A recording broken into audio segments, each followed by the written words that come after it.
Hello and welcome to another episode of The Captain's Table here on the AstroPub, your spacebar at the end of the universe. Sit back, relax, enjoy the show. We got a good one for you. What is The Captain's Table? This is a podcast, one of the oldest podcasts to cover Star Citizen. Yeah, by the way, Zark, you have a little bit of a feedback there. Yeah, we talk about Star Citizen. We talk about Star Citizen events. We talk about Star Citizen news, we theorycraft, we do lots of different things, and I bring people from all over the Star Citizen universe to discuss. We've been doing it since 2016, I think. So we're like, it's over 8 years, or we're at 8 years right now. We'll be at 9 years in next January. So with that being said, I want to introduce the folks who are going to be joining us today, starting off with Zark. Who are you? What do you do in Star Citizen? Where can they find you? Yeah, I'm Zark. I'm just playing Star Citizen. I'm usually somewhere around Paul's Discord He doesn't. or on a lore expedition. Yeah, you do a lot of lore stuff, so I know. Like Yeah. the lore. Lore is my organization, for those of you who are wondering. So, Yeah, we are collecting and saving very important things like artifacts or concrete slabs, just yeah, because one can. don't tell Treesan that we're putting concrete slabs. It's called recycling. Yes. Yeah, I mean the interesting thing is, in theory, you could use it to build your base once 324 drops. In theory, if you had the right material, possibly. All right. Then next we've got Nazeris. Who are you? What do you do in Star Citizen? Where can they find you? So I am Nazeris. I work over at the Nova Forge, both YouTube and Twitch channels. And I run the Nova Forge Industries org. It's a kind of a industrial / economy org. So we do mostly cargo, salvage, and mining, which we look forward to the resource missions coming up through the monthly report. I mostly stream Tuesday and Friday, and do mostly just space stuff, whether it be Star Citizen, Starfield, or Space Engineers right now. And we also do some like focused like streams for like specifically like doing issue cancel stuff, or actually trying to get in, test stuff, and finding bugs and things. But mostly we're just trying to play the game. Awesome. So today, the topic is the road to Citzencon. Now, that may seem very nebulous because it is. I'm just borrowing CIG's terms. But we're going to be talking about like what's coming up between now and Citzencon. For those of you who don't know, Citzencon is, I believe, October 17th. So it's Yeah, is it 20th? It's 20th. I'm thinking because I'm traveling on the 17th. So yes, it's the 20th. So second or third weekend in October usually. Yeah, so it's like the third weekend of October. So we've still got about it's only the second weekend of August, and we've got like a month, 2 months left, 2.5 months until then. So yeah, like a little over 60 days. And yeah, we've got a not a lot of time left, and there is a lot of potential reality, the potential stuff up in the air. And we're going to start with the firm reality of what's happening right now, which is 3.24. So, Naz, I'll start with you. What is your experience with 3.24 so far? Is it good, bad? Like, what's the status in your opinion? Before playing it today, I would have had a lot more negative things to say. But the patch that just came out last night, I think it was, way more solid than I was expecting it to be. Just a couple patches in. The first couple of patches, like it came to wave 1 because, or allegedly because, Evocati was getting burnt out and it wasn't really getting a lot fixed. It was barely playable the first patch. It was semi-playable the second patch. So I just loaded in this morning, and I was able to actually like go through all the processes, and a lot of the stuff that I was having problems with got fixed. They are now also testing Blockade Runner. So it's looking pretty solid. I would expect it like maybe like I think this week is this week is way too hopeful, and of next week I think it's still a bit hopeful, but after that is anyone's guess. Okay. Zark, your experience with 324. I have yet to play it actually. Okay. I don't have first wave PTU, but what I've seen so far from other content creators is it is what was expected. I think that's the best way to put it. First patch is rough. Well, that's why it's so long in PTU. And aside from that, nothing surprising, but in a good way, because now we get our physicalized inventory. And yeah, I feel old now, very old. Yeah, I'm waiting like 10 years now for physicalized inventory. It's actually shocking how many people like joined the game waiting for this. Like back in 2012 to 2014 era, and like we were sold in the promise of like actually having like physicalized stuff, and now it's finally 2024, and we're just now getting like this patch, and it's wow. I mean, it's still not the end of the road. We still have opening large containers, physicalization of armor pieces so you can put them on something. Our suit lockers and ships are still missing. There's still a lot more to come, but finally seeing, okay, physicalized inventory, we can take stuff and store stuff in our hangars. Yeah, that's awesome. And like it's also like the coming back around. Sorry, I'm just going to interrupt real quickly because someone's asking, like, why is this name misspelled? Because this is not HubNet's Zark. Zark has a different name than HubNet Zark. Yeah, I have 2 R's and 1 A. There's 2 R's. Okay, I thought there was one R and 1 A. It's got it backwards. I got it backwards. As typical, I mess up the names. It's finally coming back around to when we were all playing the hangar module and we had all the stuff to place around our hangars, and it was a persistent hangar, but it also was an instance hangar. So this is finally the dream of them saying, hey, one day you're just gonna fly out the doors of your hangar. We're finally able to have that functionality added back to the persistent universe hangars. I was there. Decorate our hangars again. I was there when 10,000 years ago, Gandalf. I was there the moment that Chris Roberts flipped the helmet. Okay. Oh boy. That's eons ago. That was when they talked about that. The whole we can escape from the hangar sort of thing. What I find very interesting is, I mean, it should work that way because Star Citizen builds things systemic, that you can put furniture onto a cargo grid and it works, which is great. But it also, okay, that's a bit of tinfoil moment. Okay, for me, this kinda feels like a prototype for base and ship interior customization. Yep.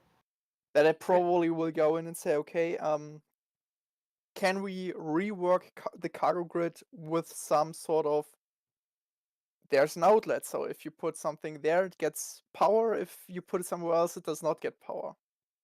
Some things like that. And then they could open up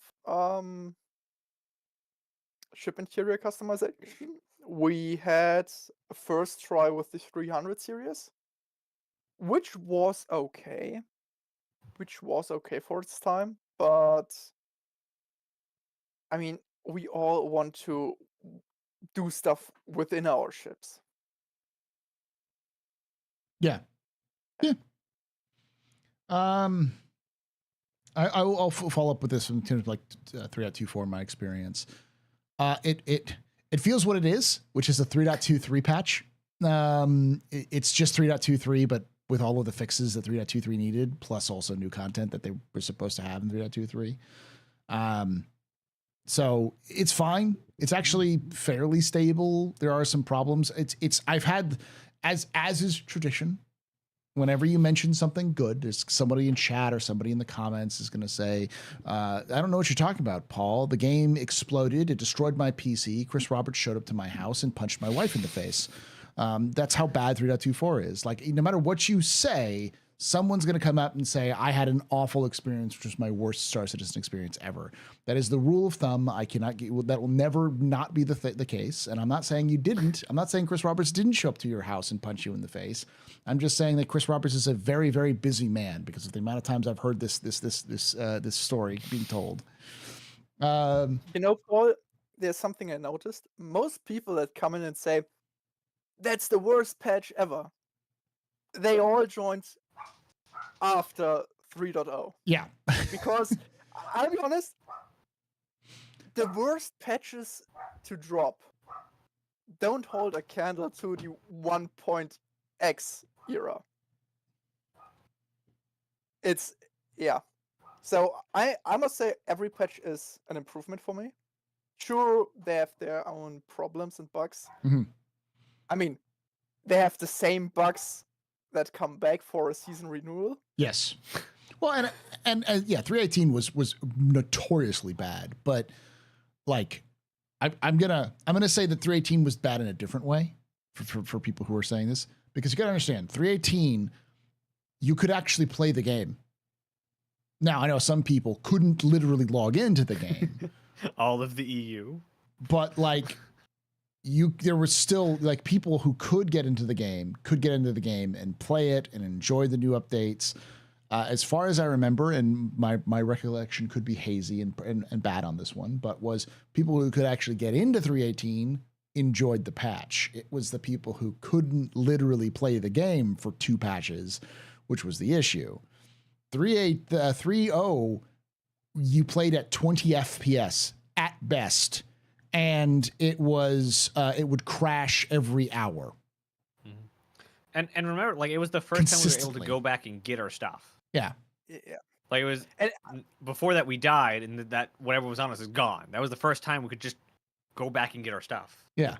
I'm just thinking, was it 3.0 or was it a prior patch where we had 1 or 2 notorious patches where it wasn't frames per second but seconds per frame? That was 2.0. But yeah. Yeah, 2.0. Yeah. Yeah, where you got like a good patch was a good if you got above 12 FPS, it was a good patch, a good day. Yep. So but yeah, so yeah, there has been progression and it's doing okay. Now I'm going to ask the other question. I'll start with you in this arc. I'm going to ask a when question because I like doing that because it makes for good clips. For YouTube Shorts and for TikTok, which is, do you think when do you think 3.24 is coming out? Do you think it's going to be coming out before Citzencon? Do you want the Jared answer? I would like the answer that you believe, but it can be Jared answer if you wish. I mean, when it's ready, obviously. Mm-hmm. It will definitely drop before Citzencon. Okay. I assume, like Naz said,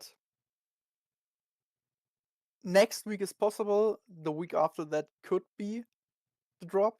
Mm-hmm. It's the problem with 3.24 is we have a couple of issues that prevent the game from being playable. That's the problem.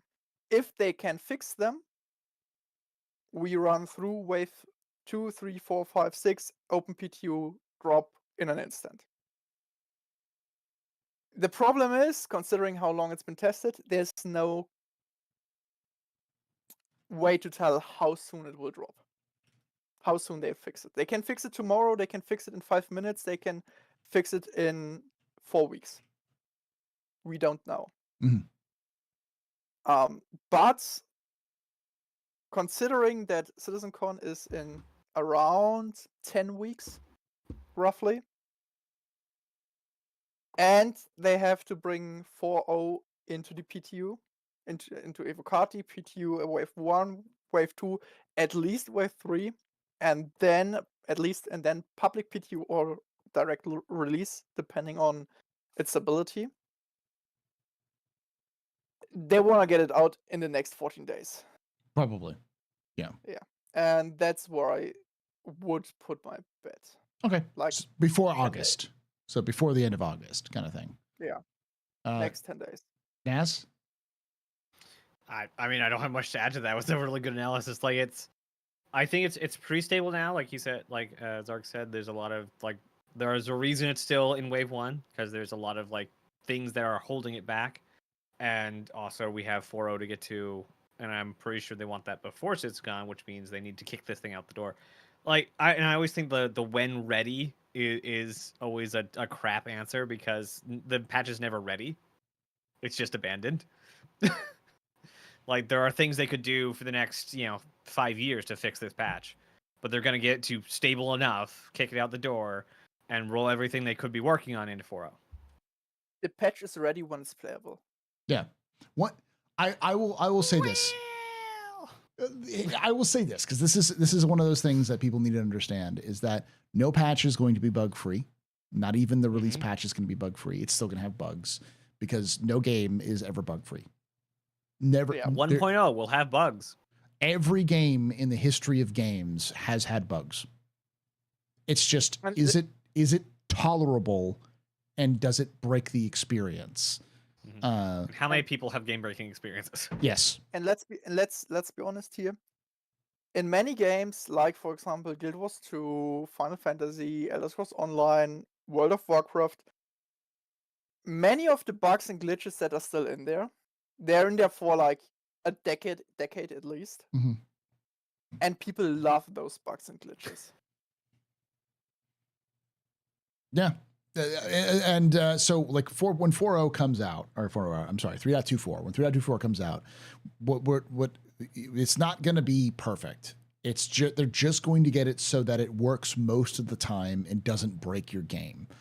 Once they get to that status, there's probably a percentage count where if 80% of the players can get out of their hangar and there's no problem, and 20% still do have an issue where they can't get out of their hangar, that's good enough to ship. CIG will has a tolerance for bugs. That's just how that works. So I'll be honest, I don't even notice, I say 85% of the bugs happening to me. Because it's just, after 10 years of playing, it's just reflex. Yeah. You just see notice it. You see the door opening, there's no elevator, you don't care, you wait, and it happens. It's no bug. Yeah. It's just feature. It's I like to call the little voodoo rituals that the community does. Once you've played this game long enough, you have these little rituals waiting for the elevator doors to open up, the speed upon which you enter elevators, which elevators you move to. A lot of it is around elevators, but it's also things like a lot of it's all also the crap we did to get the old star map to work.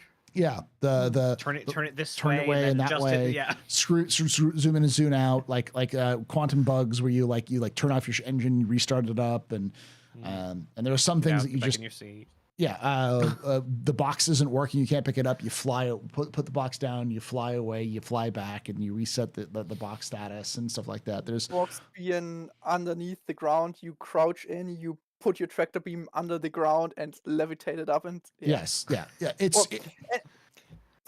and some things are just it's a trauma. For example, during the 2.x series, when you sprinted through Port Olisar, I mean, even after, to be honest, there was a high chance that you kind of clip between the wall and the railing, and you either died or you couldn't get out. Yeah, that's true. You can still find that some places. Yeah. Ever since, I believe, 2.2 or 2.3, I've never sprinted in any landing zone. Never. If there's no straight with no, even if there's stairs, I don't sprint.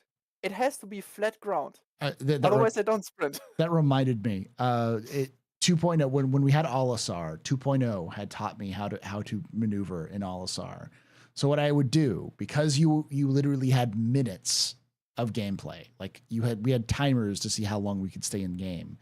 You would, when you had a new server pop up, you would get into the server. You'd wake out of your pab. You would sprint down. You'd find all of the little the most efficient angles you could run at to get down the stairs, and it was actually faster to, instead of going down the stairs on that last jump, that last bit. So instead of going down the stairs, you would turn to the right or the left and jump out of the window onto the location where like you would actually, the ASOP terminals where you'd call up your ships and then go out and get your ship. Up until all the star was taken away, I would still jump out that window. Yep. I wouldn't need to. I would just do it out of reflex because I've been doing it since 2.0. Just like you feel like that last stage, you're losing something if you go down them. Yeah, exactly. It's one of those things that's going to happen. So my point being is that, like, I agree, generally speaking, that I think we're going to see in the next 2 weeks, the 3.24 coming out to the wider audience for everybody. I think it's going to be a very, very short open PTU. I think it'll be probably just enough to, does the game explode? When it's the servers aren't dying when people get in. They'll give us about 24 hours and then they'll just push it live because they seem to be very eager to move on to 4.0. So I can see them skipping open PTU. They just say, "Oh yeah, they could." I think they'll do an open PTU for next week. Yes. If they do an open PTU, I think they'd do it open for next weekend and run Blockade Runner for it. Yeah, I can see that. They always like really hard test or really open PTU test the events. They could skip wave 3 or whatever, because it's like wave 1 through 4, right? Wave 4 is open PTU. So like they said that on Friday that they were going to do wave 2, like possibly wave 2 today, and I think that we haven't heard about them since then, so it's probably not. But I wouldn't be surprised if wave 2 is sometime next week, and then they just skip wave 3 and just go open PTU before the weekend, and then do a test of Blockade Runner over the weekend, and then drop it the next week. Now, with that being said, here's the other elephant in the room: 4.0. The whole safari in here. Yeah, it's not the elephant in the room. It's the entirety of the Serengeti is now in the room. 4.0. So 4.0, we have a list of features. We know it's more than just Star Citizen, like jump points, and more than just pyro and stuff like that. It's also engineering and fire and ships, and mostly engineering. So. Oh, it's also the stations. There's 34 items currently on the roadmap. But of those 34 items, how many of those are dependent on other things? Because a lot of those all of them. Well, like for instance, if you look at the locations, they literally list out every single location in Pyro. Yeah. So it's like this planet. This. So what do you planet, mean by dependent? Because like Pyro's dependent on server meshing. Yes. So you won't have all of those, but they could have just said Pyro, the system of Pyro. Oh, yeah. Because like they're not going to release Pyro in pieces. They're going to release Pyro as a whole. We know that they're going to do that. They could release it in pieces. Hopefully Crusader was the last tier 1, tier 2 we got. Yeah. And because again, they want to release Pyro as a whole because they also want server meshing, because they need server meshing to get all the Pyro in. So there's no point in putting Pyro in unless they have server meshing. So they need server meshing, and they also need jump points. So if they can't get server meshing, they can't get Pyro or jump points. Simple as. So those are the things they have to do. Yeah. By the way, there's one thing for 4.0 I'm really surprised no one is talking about, because there are still 2 things missing, and CRG has been very silent. Okay, there are more than 2 things missing what was supposed to be coming in 4.0. So originally, we should have gotten. Are we talking about the 2016? Yeah. Okay. Oh, jeez. We're talking about Chris's Folly. I'm just going to start calling it Chris's Folly because it's Chris's. That's a great name. Chris's Folly. So, I was there. That needs to be a ship name. Yeah. So we got our exploration and discovery. We got additional solar system locations. We got jump points. So far, so good. What's still missing? Science and research. Mm-hmm. The guild system they wanted to add. Mm-hmm. some sort of NPC skill, and that's what I really find very sad, because this would be a great addition. The Anvil Crucible and Eris Eye Orion. Well, it's actually. Would you like your knife back? That's actually kind of weird how close some of those things are, though, to 4.0, because like the guild system has evolved to what we know as the reputation system, and No.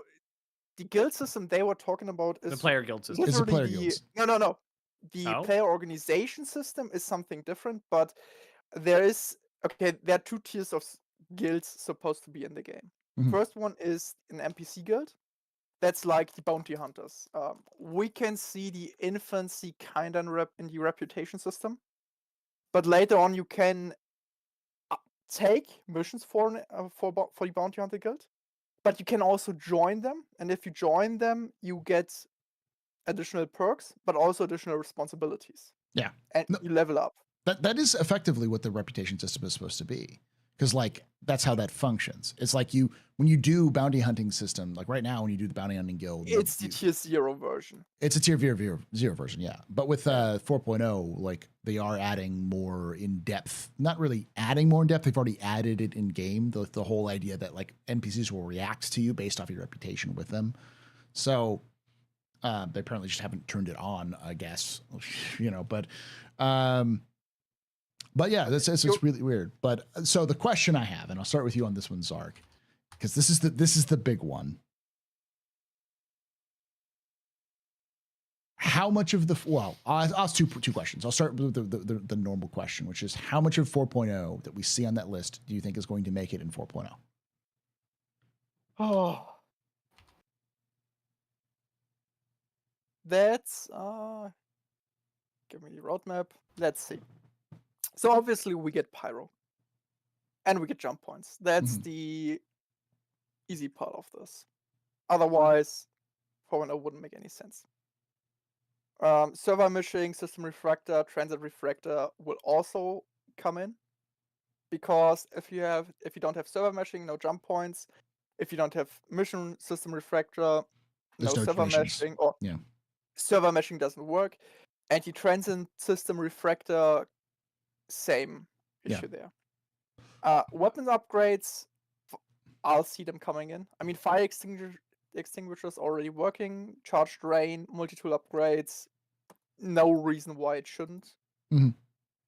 Ship team is awesome, so we see our ships. No problem there. The quasi grazer, I don't see any troubles, because we already have the Copion. So we pretty much only need the model, the rigging, and the basic AI programming. So should be good to go, I guess. Solar burst, fire hazard, life support, engineering is kind of one thing. Fire hazard, I say, will come. I'm pretty sure about this, because it's working and there's no reason not to.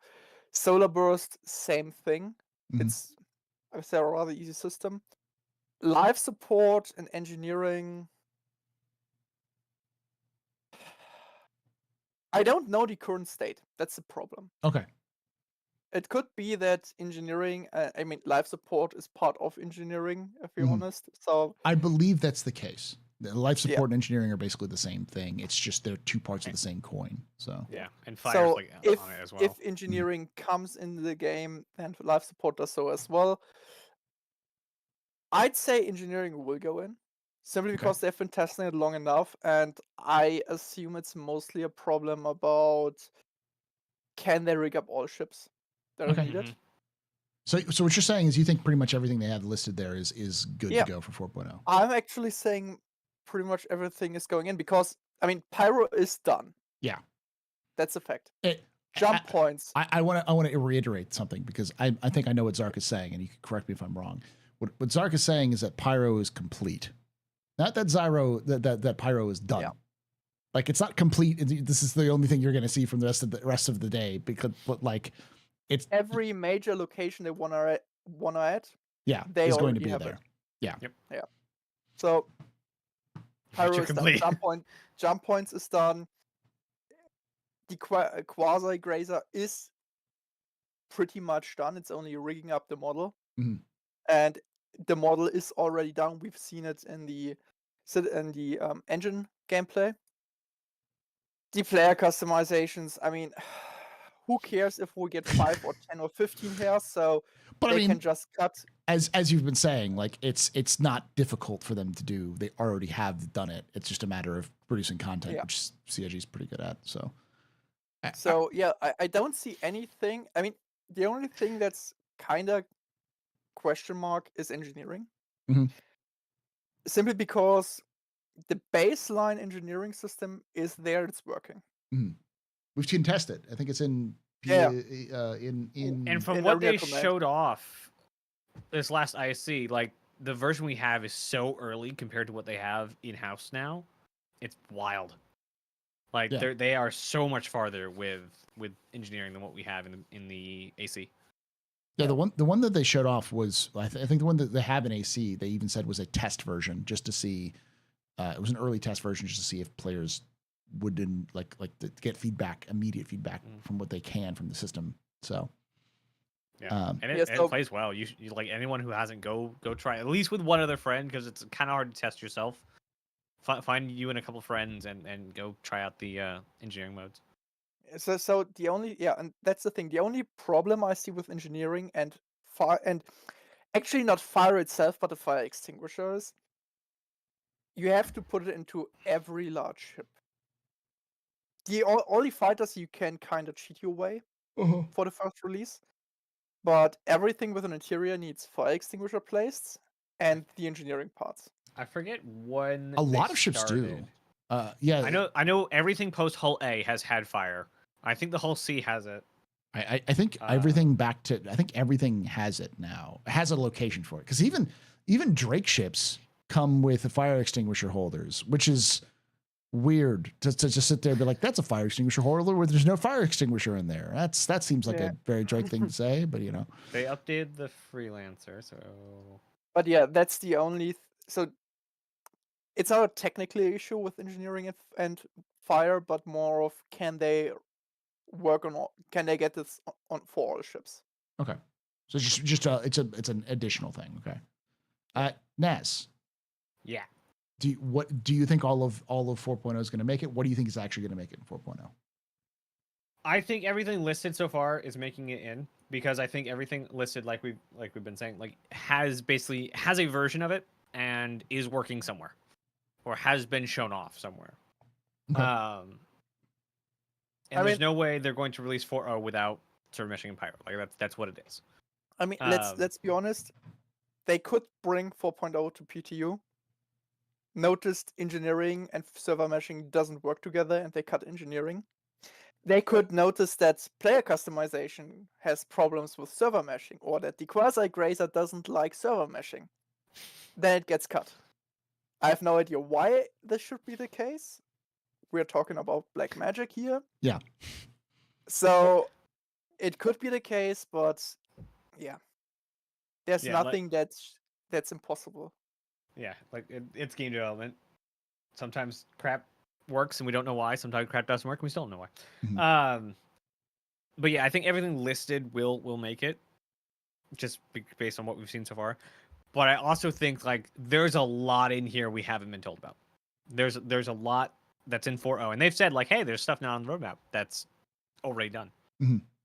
We know that, for instance, Yogi has talked about various updates to like modifications and changes to master modes and to ships and stuff like that, which isn't going to be listed on. And there's a lot of tweaks, like a lot of like just game wide tweaks that are going in that just from all the teams.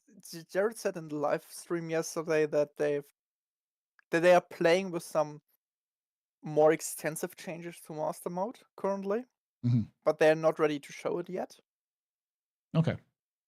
Could be that when they show it in 2-3 weeks or something, that it gets added to 4.0. I mean, we know that the weapon balance pass is supposed to come with 4.0. Yeah, we know that. That's at least supposed to. I will also add that from my experience, what I'll say is I don't know what's going to make it in 4.0, because really what determines what makes it to 4.0 is when does CIG want to release 4.0? Because that's really the key. The problem with the stuff is that all this stuff seems reasonable. We've already seen it either being tested internally, like say at Citzencon, has parts in the game right now that already exist, or we have tested since Citzencon, like server meshing. It's been tested twice since Citzencon. Jump points have been tested at least once since Citzencon. Pyro has been tested at least once since Citzencon, and there's been some Evocati builds of Pyro as well that have been tested.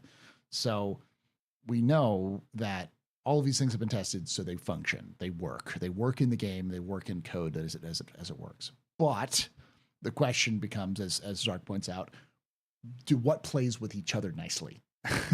Does this mess with this? And so there's a lot of testing that has to go on to see if there's some problems, because they didn't think that 3.24 was going to take them until August to get done. But clearly it took them till August to get done because of problems that occurred when they were trying to put this into the game that they had some server issues that they didn't understand as to what was going on and had to kind of chase down those problems. Those sorts of things can happen, which as a result has dragged 3.24 from being a patch that should have been released in July to being released in mid-August. I mean, worst case is they bring 4.0. They want to bring server meshing. Server meshing meets personal hangers, and everything implodes. Yeah, I mean that's the problem. So I'm going to start with this next question there, Naz, for you. When is 4.0 coming out? Is it coming out before Citzencon? I think it will be whatever. Like, I don't know if it will get to live, but it will get to whatever state it will get to. But I think it will be. Either will be play. Either it will be live or it will be open PTU by Citzencon. Okay. Because there is no way they want to open up Citzencon with that still in internal testing. Okay. So there are two ways this. Okay, there are two ways this could go if it kind of goes the way CIG wants. It's completely possible that it will drop to IAE. So a month after Citzencon, it's possible. We've seen it before. They probably want to release it prior to Citzencon.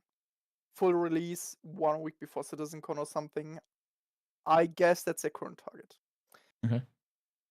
If they don't get it before 1 week prior to Citzencon, then it's probably something like first day, some sort of special presentation, and Chris goes, okay guys, 4.0 is open PTU for everyone, or 4.0 is no live. Short announcement first day, because then they would put the second day all on Squadron 42 and release date announcement, and can continue after the release of 4.0 to keep the rest of the first day on 1.0. Okay. Which still makes no sense. It still doesn't make any sense. Yeah, I'm with you on that one. About the 1.0 naming nomenclature, I don't understand it either. But yeah. I apparently caught some flack. I made this statement, and I still stand by the statement that I think CIG is starting to set hard dates, which is good. It's bad because it means that when CIG hits hard dates, they can't hit everything that they want to in that hard date. They have to start making sacrifices to make the date, which is typical of most video game development because unfortunately, you don't get all the time in the world, and very rarely do you have a team that is able to hit every single date internally and externally at all points. Unless your director is named John Crew. Paul, I disagree there with you because I think CIG has been setting hard dates for a while now. Okay. Not complete hard, like that's the date and nothing happens, but if you take a look at most patches, usually were supposed to come around the same time. Mm-hmm. So the cutoff date was probably the same day each year. And cutoff day, something doesn't get in, it doesn't get in. The problem why patches release very differently is Evocati PTU. That's the reason. And we see it with 324. Like, I'm sure they had a hard date set. They had their cutoff. Mhm. They went in, they noticed doesn't work. We have to test more. We have to iterate. We have to put it from 323 to 324. Work on it. And I'd say they're probably operating under the hard date setting for at least 2 to 3 years now. Okay. That makes sense. It just it does not. It's not as noticeable with Star Citizen because we have varying lengths of PTU. So you're saying patches or what? you're saying that they have an internal date for release for their patches that they hit rather than the release of the actual patch to live. Like they Yeah. Okay, I can see that. Yeah. They have. I mean, they talked about it multiple times. That they have a clear cutoff date for every patch. And if you're on the cutoff date and you don't hit the quality, you're out. It's Okay. as easy as that. But I'd say they've mentioned this at least 4 years. I know last year Jared talked about it. And might be even 4 years ago that they talked about it. It's nothing new. No. Okay. But I mean, the I would say what the major thing that is new is so this is, let me walk those people who haven't watched my videos or watching me for this. If this is your first time hearing me talk about this, I will say my argument of what 4.0's releasing date is that I think it's going to release before Citzencon, because whenever CIG has a hard, and I mean like stuck fast date that they cannot move past, they will make sure that a patch is going out, even if they have to start ripping parts out of that patch to make it fit. They did that with 3.23. I can't tell you the number of people I've heard say 3.23 is coming out after Invictus. It's coming out after Invictus. It's not ready.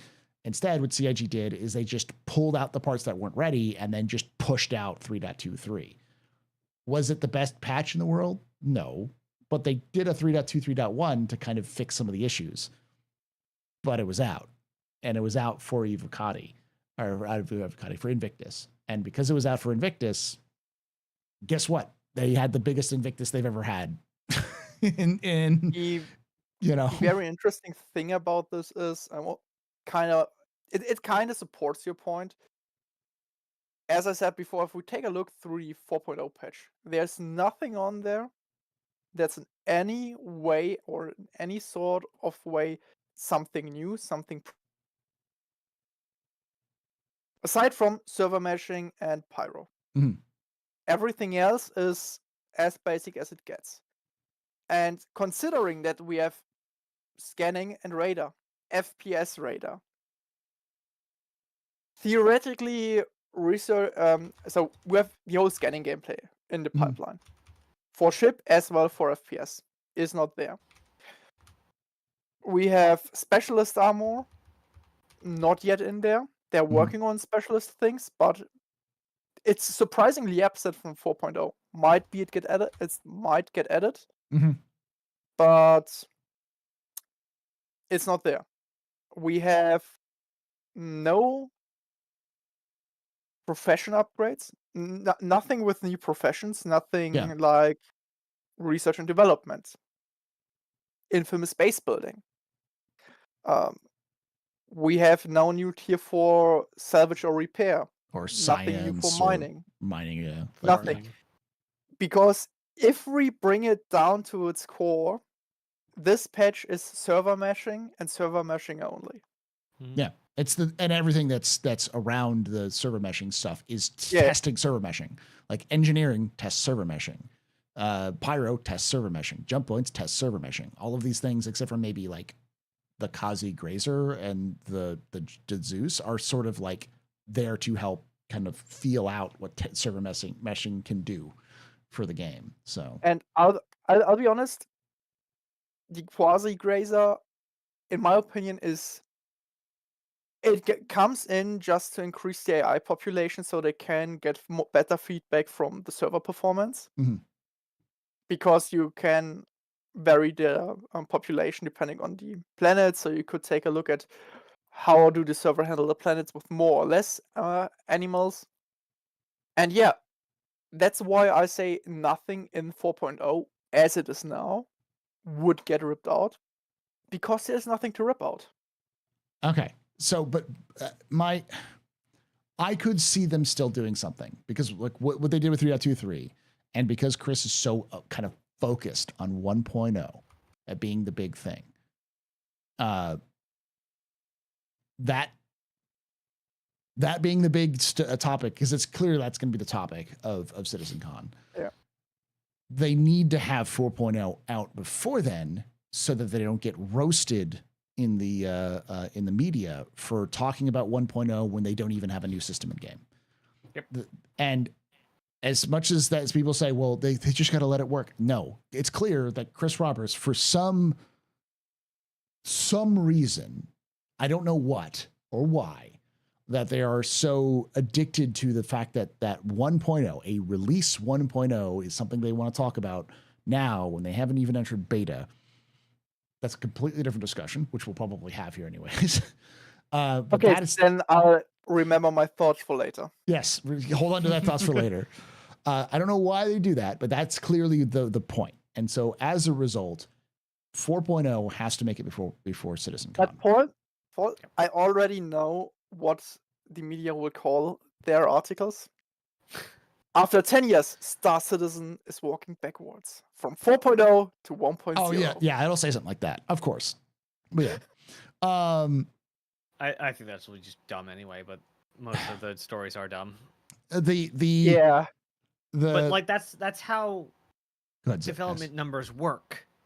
Like you have Alpha 1, Alpha 2, Alpha 3, Release 1, Release 2, Release 3. Yeah, but numbers, So- patch numbers don't, patch numbers and patches don't have to make any sense. There are some games out there Right. that have name the patch numbers specific, like people's names or like event names or stuff like that. They don't even put a number by it. So Yeah, and Personally- I've even seen like A1, A2, A3, Yeah. but then it's B5, B6, B7, and then yeah, R8, 9, 10. Like it doesn't change the number as they go through beta, alpha beta release. So personally, I would have, if I had to name this thing, I would have said Road to Beta, and then go with, okay, we have 5.0, 6.0, 7.0, 8.0, 9.0 beta release, and that would probably make more sense. But then again, we're talking about Star Citizen. We are long Yeah. past any sensibility. And I also think that beta's not going to be a thing. It's going to be alpha till we're at 1.0. Because we're doing the beta and the alpha at the same time. we're getting into that discussion, which is what I say. Hold off on it. We'll get to it. But my point being is that because that is the main focus, 4.0 has to make it. And if 4.0 has to make it a cutoff date, they may do what they did with 3.23, which is take things that aren't the basic requirements for 4.0, which is server meshing, jump points, and Pyro. Those are the three things they promised with 4.0 originally. They said that's why they were calling it 4.0. If they They get those promise three a things, lot more. Yeah, Yeah. Honestly, I think all the stuff they mentioned, and like I think maybe at most 5 things. At most 5 things from last year's Citzencon that they explicitly said would come in 12 months would slip. Yeah. I honestly think they've been doing a really good job, even like compared to, let's look at the like last major 5 major games that have come out: No Man's Skies, not Skyrim. Well, it did come out again. But No Man's Skies, Siege Project, Cyberpunk, and Bethesda. No, Starfield, and like so many like really big games. They're doing better on their release schedule than a lot of them. I mean, the thing is, what's actually missing from last year's Citizencon that was shown? The one beam weapon, but I have a believe that's link. supposed to be in Pyro. We've got FPS radar, which Mhm. could come in. I mean, as I said, the current 4.0 release is very, very bare bones. It's just, there you go, that's server matching in 4.0. It's a very not accurate list, but there is a list. Um, All right, let's move on to this though. So because what I will say is I think we're all in agreement that 4.0 is going to be either released before, during, or around Citzencon, with even at the very worst an open PTU at Citzencon. Yeah, and there was a telling bit. I forget who I was talking with. Like there's a, I don't even know what the correct term for it is, but there's a problem with 4.0, and it's like, look, a new system, and they've been saying like, look, we can throw systems together real fast. Well, you haven't proven that just because you released a second system, because you've been working for like 5 years on this system now. Yeah. So it's great you have system 2. How fast can you get Nyx out? Yeah. Is Nyx before the end of next I'll be honest. Nyx will probably drop 4.2. Yeah, I don't imagine it's far behind, because they already have the landing zone. They already have, like, I imagine the mock-ups for all their new AI tech isn't that hard on the landing zone they already have. So the thing is, when 4.0 drops, they will it will probably be broken as hell. Yeah. So 4.1 will fix everything. Then I'll just take a look through your list. So we're still missing the new quantum travel. Mm-hmm.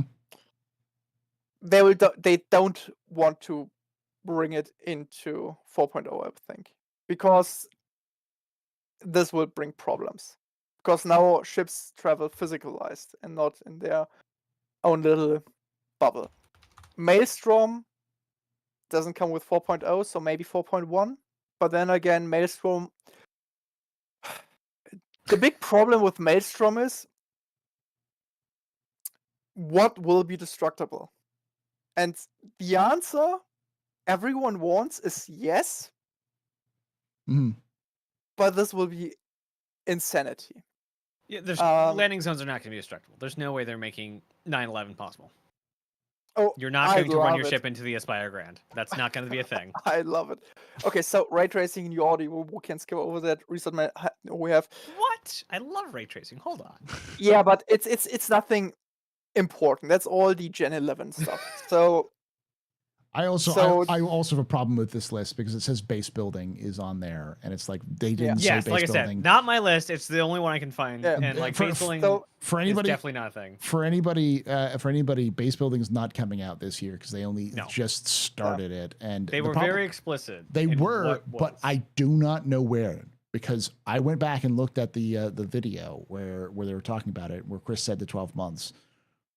He didn't. I thought they had said that base building is not going to be planned as part of that list. He may have said it later at another time. There was a lot. There was a lot of really wishy-washy stuff on what was. There was very few things that were called out as you'll have this in the next 5 months or next 12 months. So the thing is, they talked about what will be within the next 12 months, and afterwards they shown base building. Mm-hmm. And it was very explicitly starts development. Yeah, it was. Beginning of next year. Maybe Todd Pappy was the one who said like this isn't coming out in the 12 months. That may have been the issue, because I thought it was Chris who said when he said it was the next 12 months. So. And I mean, the thing is, we might see a new concept for base building, like a ground-based vehicle for base building tier 0, which could drop next year or something. We definitely are seeing something in base building. We're kind of getting into the next topic real quickly, but we've kind of gone off in the weeds. But I'll pause you there for a moment. So let's kind of get into that. But because like the big thing is like 4.0 is going to be around Citzencon, if not before. At Citzencon, it's not something that we expect to see. That's because like you'll hear people in the community go like, oh, it's coming out in 2 years or 10 years. And it's like this, the problem about that mentality is it discounts the realities of what we've already seen CIG do. And we know that the tech works, and CIG rarely goes, oh, the tech is working and we're letting players handle it.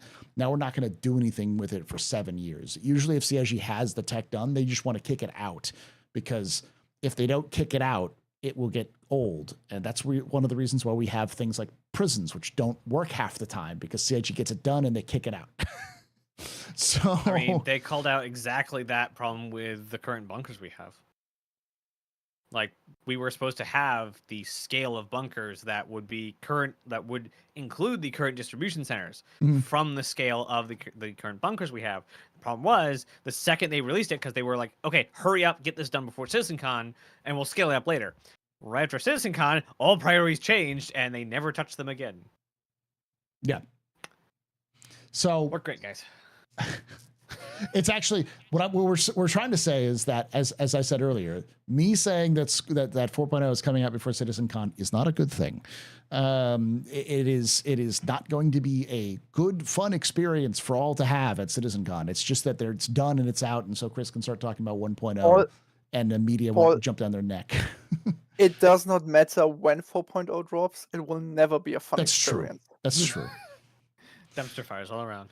But with that all being said, let's talk about Citzencon, because I have heard everyone saying that this Citzencon is the Citzencon. You want to define "the" for us? That's the problem. I've not heard of people defining what the Citzencon is. Okay, so in my experience, what that means is the announcement of Squadron 42's release date. Then I'm on board. That's what I interpret as the Citzencon. Is like, this is the big one that they're going to announce the release of Squadron. Absolutely ludicrous tinfoil hat theory. Go for it. Sure. Day 2, it's all Squadron, possibly even actors at Citzencon. Because it's shorter, yeah. And they announce it for Invictus next year. Yeah, because that's it's 6 tinfoil. months away. That's not tinfoil. That's not It's a thin tinfoil, okay? It's a thinner tinfoil. No, it's not even. Okay, so you need, Paul knows this better than I, 6 months at least for publicity. 6 months is insanely short for an activation. That is a rushed activation. Like, you need that is Bethesda's way. Well, yes, Bethesda but also has the ability of having their own big name, so like, they can lean on it. Star Citizen has the ability to say Squadron, and every game news organization lights up. Maybe, but it's even better, guys. What CIG can do, they don't even need to use their own name. They can say, be the wingman of Luke Skywalker, fly with Superman, and kill the bad guys with The Witcher. And we have. I just thought of a really bad one too that I'm not actually going to voice on here. Go for it.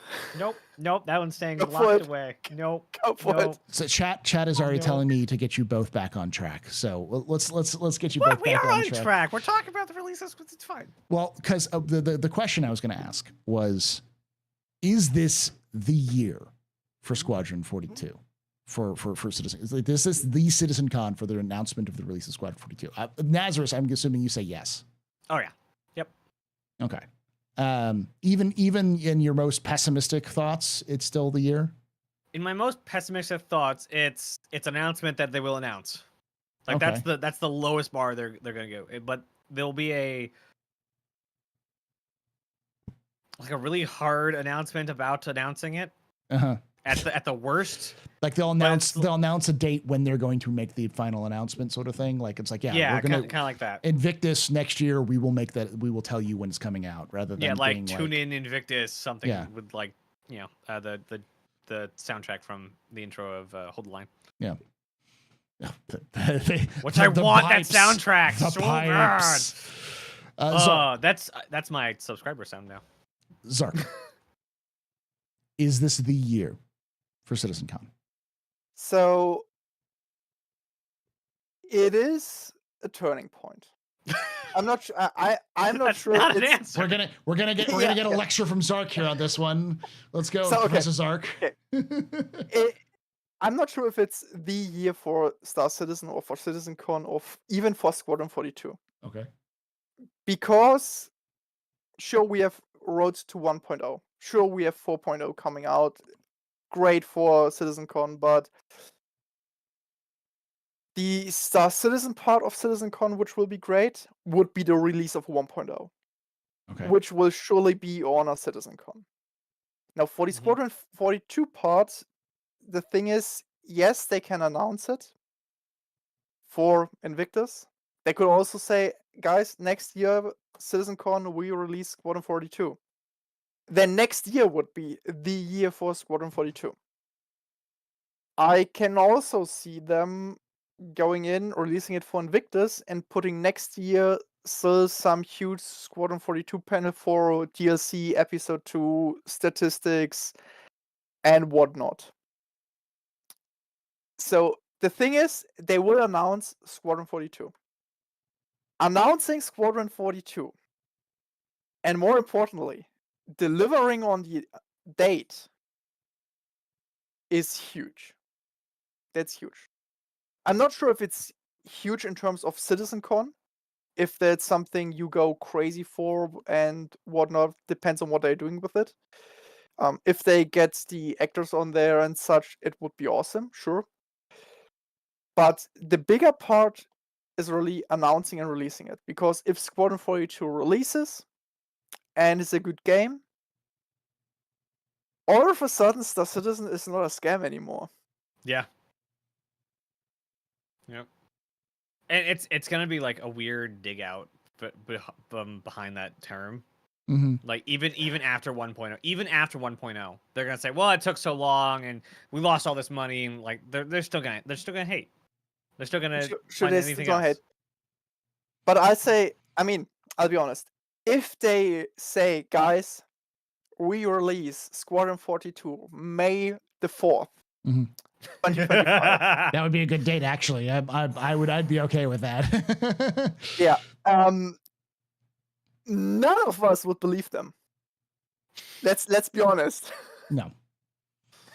I will say, because we'll continue on talk about 1.0 here in a moment, because like what is like, because the other thing I think is definitely they're going to talk about is at least 1.0, because Chris has already said they're talking about 1.0. That was discussed back in March. They said they're going to talk about 1.0 for Citzencon.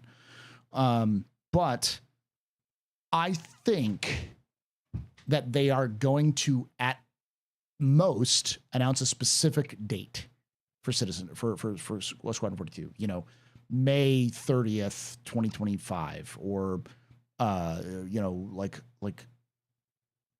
like September 30th, 20, whatever.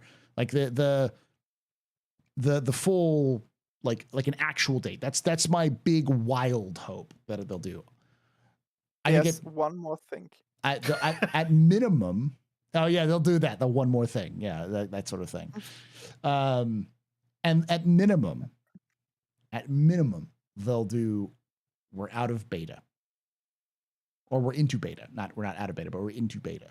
We're out of polishing into beta phase, and we'll give you more information in the future. Yeah. That would still be disappointing, but it would still be cool.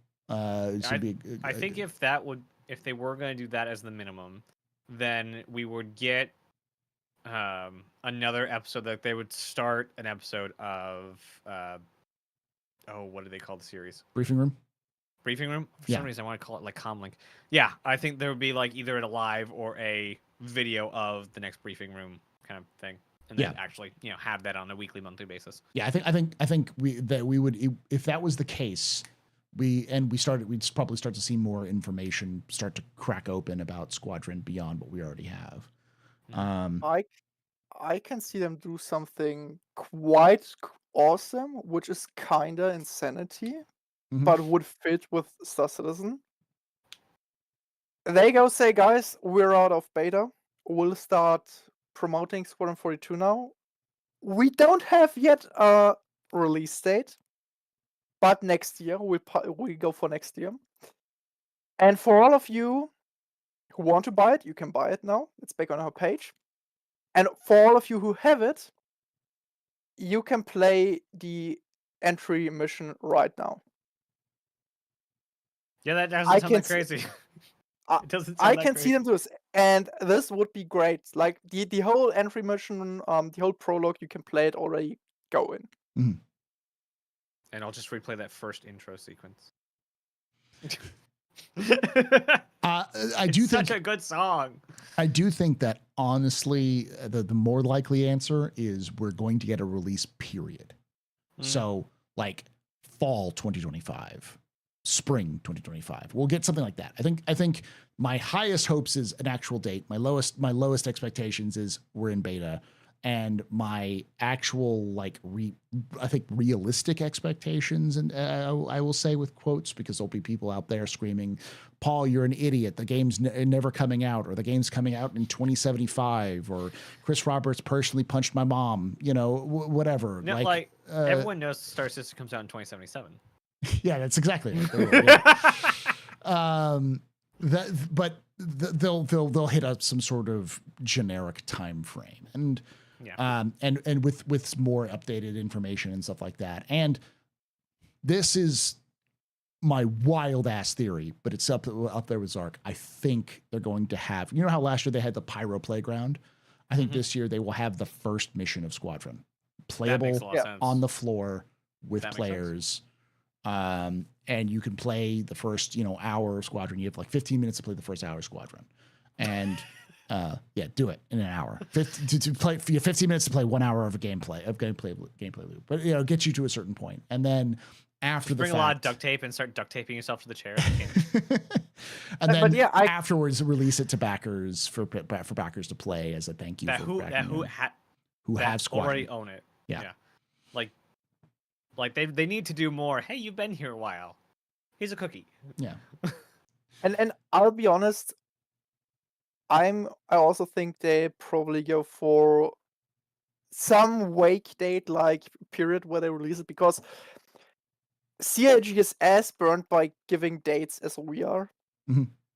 No one wants any release date. Let's be honest. We don't want a release date. CIG doesn't want a release date. No. But that's kind of how media works. Yeah. Even if you miss it, especially if you miss it, you get more publicity if you miss a date.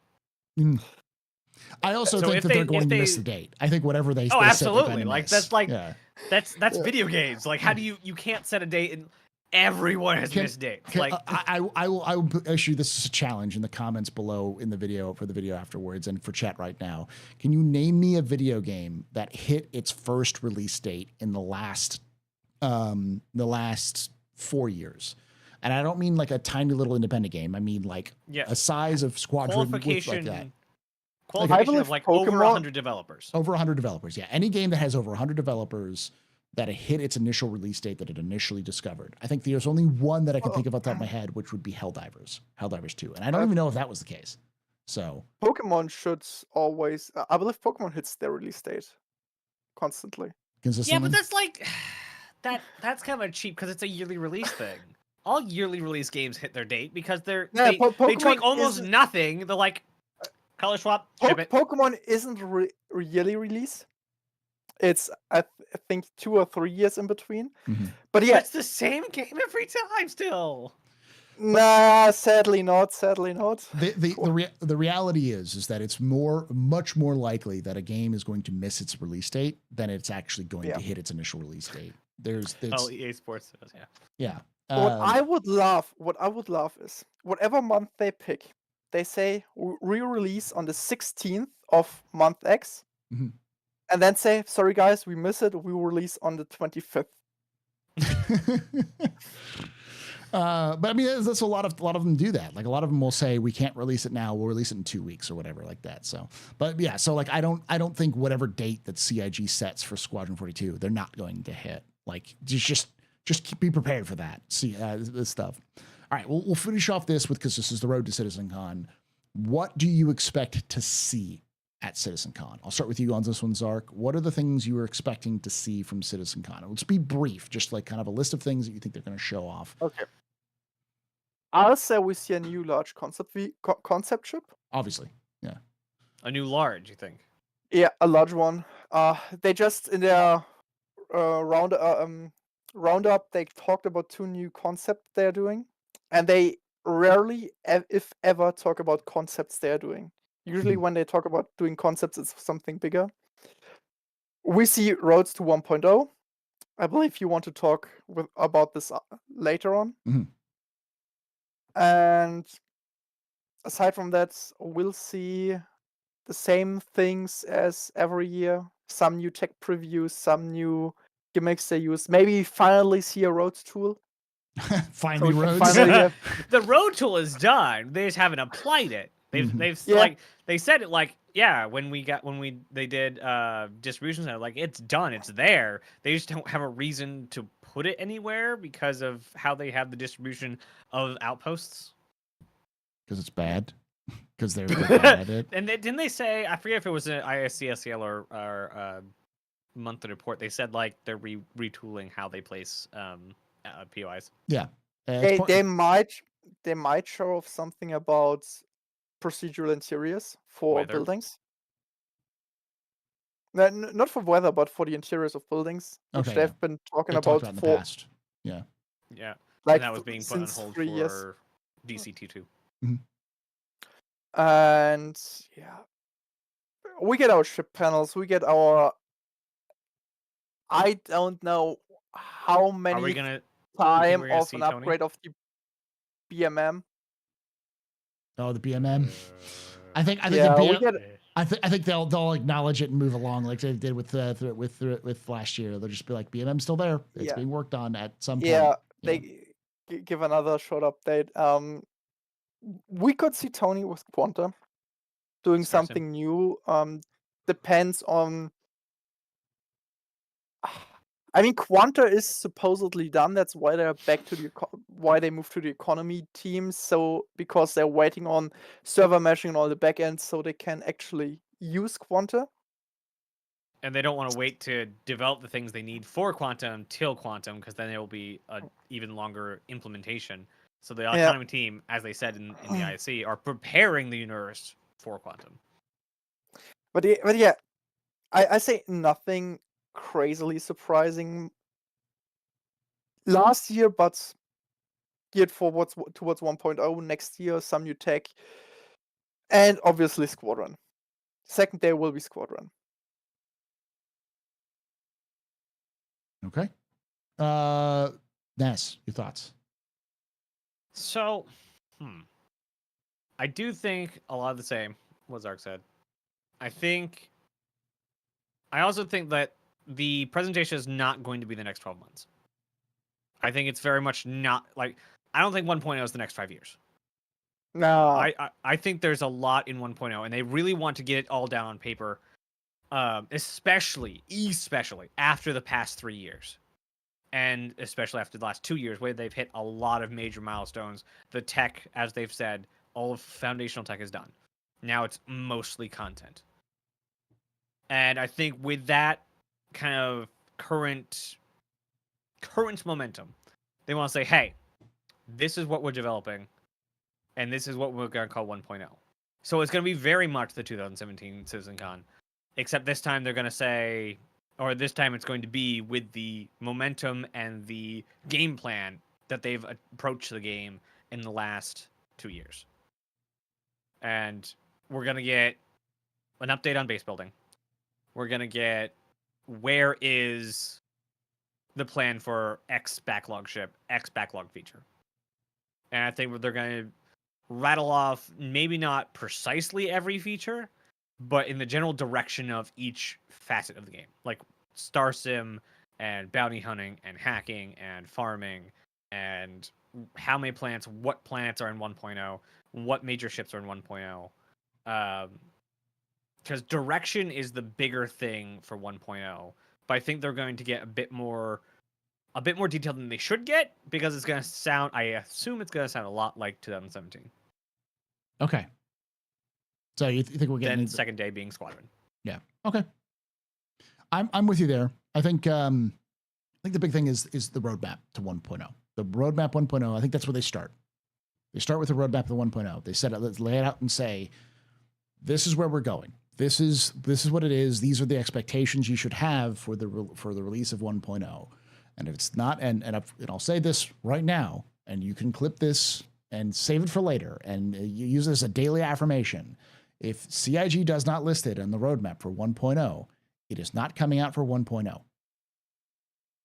So do not get your hopes up, That's something that they don't say is maybe going to be worked on. In fact, don't even think that everything that's on that list is going to make it to 1.0, because CIG is probably going to cut some of those things from 1.0 and end up coming into a 1.0.01 patch or whatever. Like, dude, it is not a list of promises that CIG is going to 100% do, and it's also there's not some sort of hidden magic behind the scenes that CIG is working that they don't want to talk about. It's just that's what it's going to be.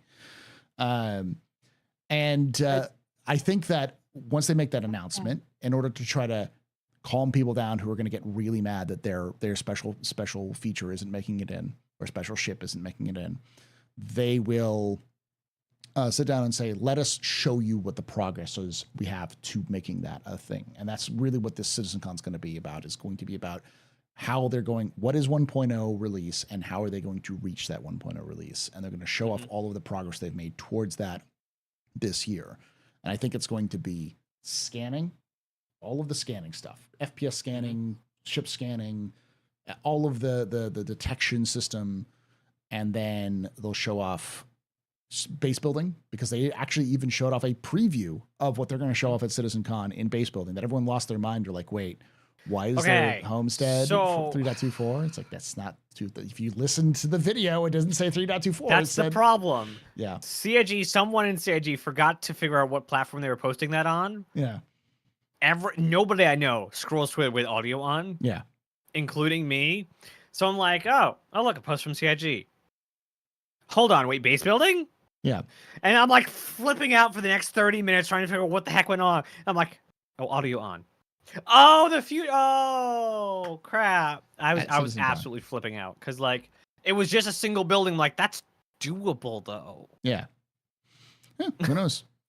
But I'll say what's very important to remember with Road to 1.0, it's not like a patch. It's not like last year's Road to 4.0. Mm-hmm. And to be fair, pretty much everything on your list, Naz, is in 4.0. It's not my list. Yeah, okay, the list you shared, like 80-90%. Yeah. And the stuff that wasn't said to be coming in the next one. Yeah, so the thing with the Road to 1.0 would be, I assume heavily, because that's what makes sense, they have 1.0 and they have some goals. They will not tell you what ships will be in 1.0. Or what won't. They will not tell you, okay guys, these are the ships we'll make. First of all, the ship team is far too efficient. I mean, they could plan this far ahead, but they themselves do not know what ships they're making in 1 year. No. But I think they know we're doing RSI now. Let's see what's then coming. I could see them doing a list at the very least of priorities. But that's what I mean by, like, I could see them saying these ships are going to be by 1.0. Don't take this as a solid answer, because anything can happen, but these are what we plan to have for 1.0. And as a way of saying, like, hey, like, I, as a card carrying member of the cult of the Endeavor is not making it to 1.0, y'all. It's not going to happen. I don't know. It's not going to happen. If they say science is 1.0, I would expect it to be there. Yeah. Nah. So they will talk about professions. Yes. Especially base building, science, crafting, maybe farming. I was going to say farming. Well, farming is base building. Like farming is going to be base building. You're not going to be taking a hoe to the ground and making a row of corn. You're going to be building a farming module and then using that farming module to farm. But you have to breed your quasi grazers to get the best meat possible. In your quasi grazer pen that you build from base building. I think it will be a module or a feeder you place down. I think it will be shockingly like Starfield. Yeah. Or No Man's Sky, which is the same thing. You know. Yeah, it's how you do base building in these kind of games. Yeah. I'll be honest, I disagree. Simply because base building, yes, and you have to protect your base, but it generates materials and so on. That's fine. Farming is more than just base building because it's a profession, and CIG does not do the click and it's done professions. Mhm. So yeah, I'll be honest. We don't put a hoe to the ground, but we put a beam to the ground. Okay, Oh, I don't no. think so. I don't think we're getting beam. Okay, I don't think we're getting beam so hose. here's what I all think right, we're not getting farming would beam be. hose. We're not getting beam tractors. Okay. Okay, so what I think farming would be. We get a hoe module for Beam the thresher. multi-tool. We're What I getting think- a beam thresher. You know. What I think harvest. What I think farming would be. You have two types of mods. You have a greenhouse and you have a farm plot.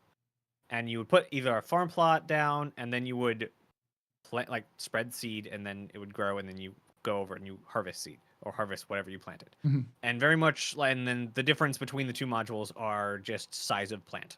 If it's a small plant, it can go in the greenhouse, or if it's a larger plant, it goes in the plot. And you have to be on a certain type of sun or certain type of soil, whatever, for each of those. And the greenhouse one is for no oxygen places, and the plot is for oxygenated places that you can actually live outside. I know that well, no, I don't know. They don't want to do beams. They don't want more beams, even though we still have a repair beam that we're almost working on.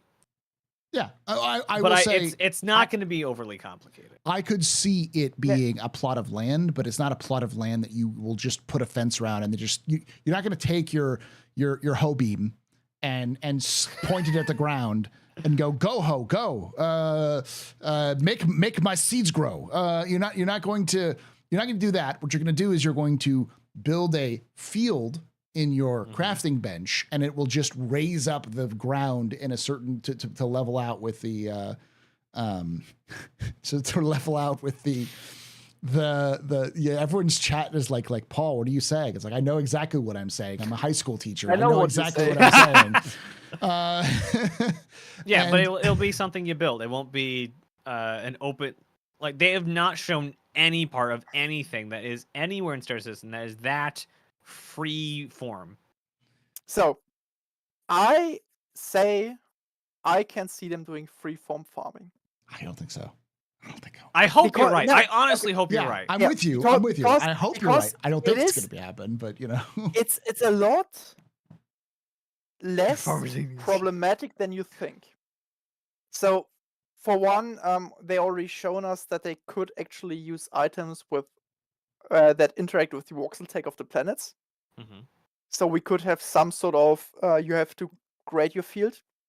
We could simply use for example, you need a vehicle. So I'm with you, Naz, that there are different types of fields, like the indoor plants where you just go to your growing field indoors, you put in the seeds and then you harvest them, and you have to take a look at, is the water all right, and so on and so forth. If you go outside, they could actually just give you a vehicle. The vehicle can drive over a plot you own, could maybe even drive over every plot that has a certain soil. And behind it just changes the mesh. And with the change of the mesh, you have different attributes, and now you could sow things inside. So from a technical standpoint, it's not that complicated.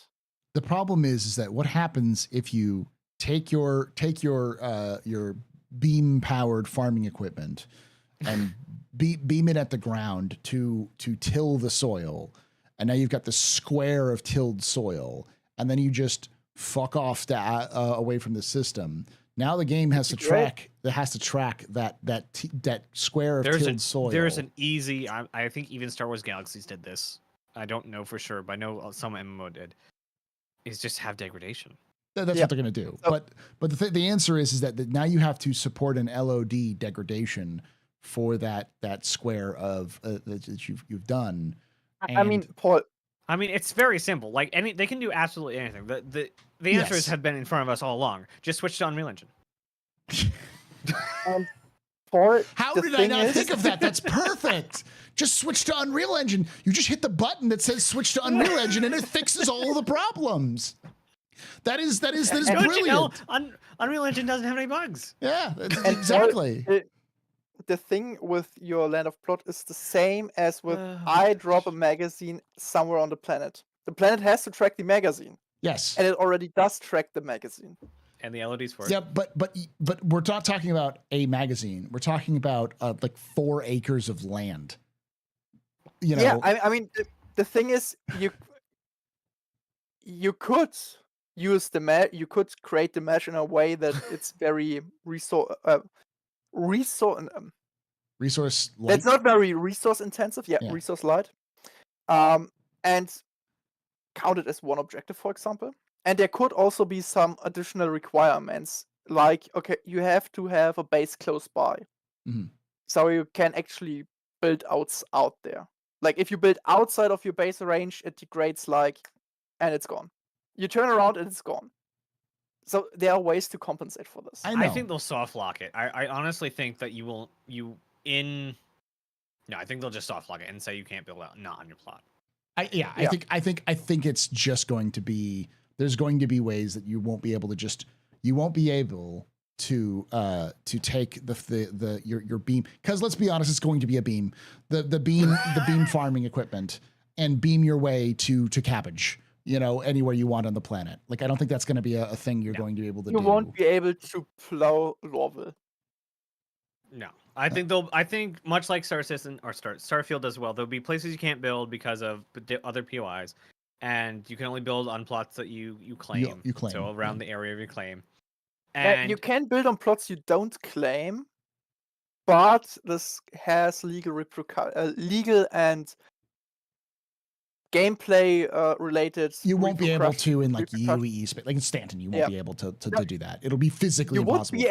You would be able to place in Stanton, as far as I understand them, Yeah. but you're an illegal migrant, so you get deported and your base get destroyed if they find you. Yeah, but I'm like, you're not going to go onto somebody's plot of land in like Hurston and be able to just start attacking things. It'll be physically impossible for you to do so, because CIG is going to make some gameplay thing to prevent that sort of griefing from happening, because they're going to also have to pay stuff. Yeah, they talked about it. You can attack the base of another player if you're on the same server shard as them. There are honestly questions about this, by the way. So in the chat, so let's leave some of this discussion to that, because this was mostly focused on like, what are we going to hear at Citzencon? I think we've kind of covered a lot of it. The only thing I think that we're 1.0. I think is 1.0, but I only think the only thing we haven't talked about specifically is I do think they're going to talk about bounty hunting. I think they're going to talk about bounty hunting. And if they talk about bounty hunting, they're going to talk about Quantum or Star Sim. Yeah. I mean, that's a guarantee, because they slipped up and said Star Sim, and it was obviously they weren't supposed to say Star Sim, because Star Sim was supposed to be the thing they talk about it at Citzencon when they made the announcement, because it was one of those things where you could tell that like it was probably because it wasn't even finalized internally yet. So it's no, I did catch that. Jared's like, oh, is that what we're calling it now? Yeah. It's like we weren't supposed to talk about it yet, because we haven't even decided if that's the case or not, because they're probably building the full system. Bye, Zark. I don't know what we did to Zark. I think maybe him or something. Blame LA. Yeah, we will. But yeah, so yeah, I think, but I do think that's Star Sim, bounty hunting, in scanning. Those are the big ones that I think. So I don't know how to phrase it exactly, but do you think? And base building, yeah, and crafting, yeah. Do you think there's going to be, and I assume I know the answer to this, do you think there's going to be a patches between 4.0 and 1.0? Yes. I think there's going to be lots of 4.0. It'll be 4.0, 4.1, 4.2, 4.6, 4.30. In fact, 4.42. Here's the thing. I think CIG has learned that if you do a patch and call it a 3.18.2, people do not give a shit about 3.18.2. But if you do 3.19, people pay attention. So what CIG is going to do is they're going to completely remove the .x patches, the 4.x.x patches. And now every patch is just going to be 4.1, 4.2, 4.3, 4.4, and they're just going to keep that going, because that's how they're going to get 4 patches this year. Is they're going to do 3.23 and then 3.24, which is its own one. And then we're going to get 4.0, and then we're going to get a 4.1 for whatever is the last one. I agree all the way up until... We're going to get 4 patches now. All the way up until somebody's like, oh, I have one more like little bit, or like they're updating something. Even though that like a lot of the stuff they used to throw into point patches is like now they can update on the back end. But I think they'll be like a event patch can be a point patch. Yeah, but they won't call it a point X. They'll just call it R. 4.1.R. 4.1, G. They've already done that with 3.23.1a. You know, like yeah. They'll for the like hot fix patches, they'll put a letter in, and then everything else is just going to stay the same. Just solid that. And if it's something like, oh, well, we didn't quite make it in, that's a new patch now. This is, this is, we're missing a couple of ships, new patch, because they learned that in terms of how the media and even their own community perceives them, those patches, people will come back for those patches because they see patch number, big number equals good number. I don't care about tiny number. I care about big number. And so that's just a marketing thing. I just don't know if CNG makes sense. So Zark, the question I asked is, do you think there'll be updates? Do you think there'll be patches between 4.0 and 1.0? Surely, 100%. Because the thing is, the road to 1.0 is not like 4.0 and next big patch will be 1.0. I don't believe this. I say we'll see at least 5.0, maybe even 6.0. That's my hope. So that's no way we're going to say it. So why do you think there'll be... What is 5.0? Okay, so the way I see it, they have a certain list of things they want to get in 1.0. And we can split the things they want to get into 2 parts. One is polish, work things up, get things better. Small stuff, for example, FPS radar. It's one part they want to get in. The other part are like groups of stuff. For example, professions. We are still missing Bounty Hunter V2. We're still missing something salvage tier 1, I believe. We're only tier 0, if I remember correct. Repairing, refueling is still not really there. Scanning and exploration isn't there. So, do you think they're going to degrade the meaning of a full point patch, so a 1.0, 2.0, 3.0, after 4.0? So the thing I'll see it. Okay, I can't promise they'll do it. That's what I would do. I'd say, okay, we have 4.0. We work up to 5.0. When we have 5.0, all professions we want to have in game are at least tier 1. So you think they'll switch to a 5.0, meaning something is complete about the game? Yes.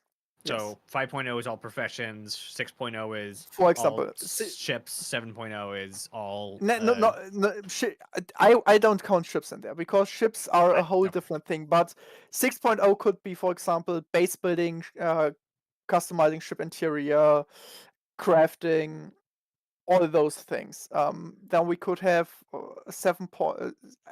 The problem is it does not make sense to split it like this, so it's hard to actually say how they do it, but that's the way I see it. Then you have another patch group that's completely focused on reputation, NPC organizations, player organizations. Great way to release stuff is once a year, and they say, hey, we're releasing this game feature and all the ships and all the gameplay at release tier. No.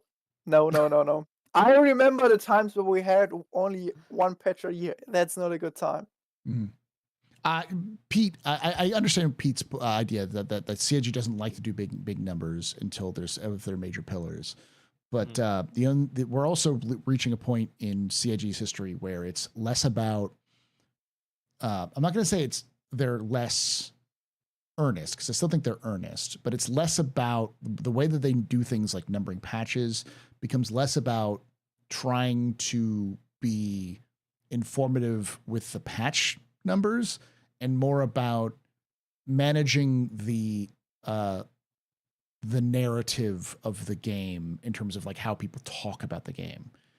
That's called PR, something yes. they've been notoriously bad at for 10 years now. And it becomes more about like things like Squadron 42's release, and that's because that becomes more about the main focus of trying to get players playing, players interested in the game, attention on the game, those sorts of things. And it's been clear because CIG has decided to take .x, like a 3.18 or the 3.18, but 3.x.x patch that was like, oh, this is just like a sub patch of the original branch, and then just calling it a bigger branch. And when people say they don't do that, like they've been doing it for years, and it's becoming more and more frequent when they do that. So I think the way that they do patches is probably going to change. So I don't think we're going to see 5.0 or 6.0, but I could see them do a 5.0 or 6.0 just as a means to hype up the game. The thing is, personally, I think it does not matter if if there's a 5.0 or a 4.172. It just becomes ridiculous at some point. And who do you as think I said, it doesn't matter for, though? It matters for those people. So the problem is 4.0 is the big patch everyone knows. Mm-hmm. Because that's the server meshing patch. That's the Pyro patch. So people that aren't very in tune with the game right now, they come back for 4.0. Mm-hmm. People who haven't been in the game for 10 years, they'll come back for 4.0. If we bring a 5.0, people might not recognize it. People have no idea what's it about. So every full patch after 4.0 has a lot less meaning than 4.0. I'd say even 3.0 didn't have a lot of meaning because it was like, hey guys, we now have fully explorable planets and we call it patch 3.0. Have fun. That was the release. That's kind of a big deal. Yeah, but there was no hype around it. There was no, oh, that's 3.0. That's awesome.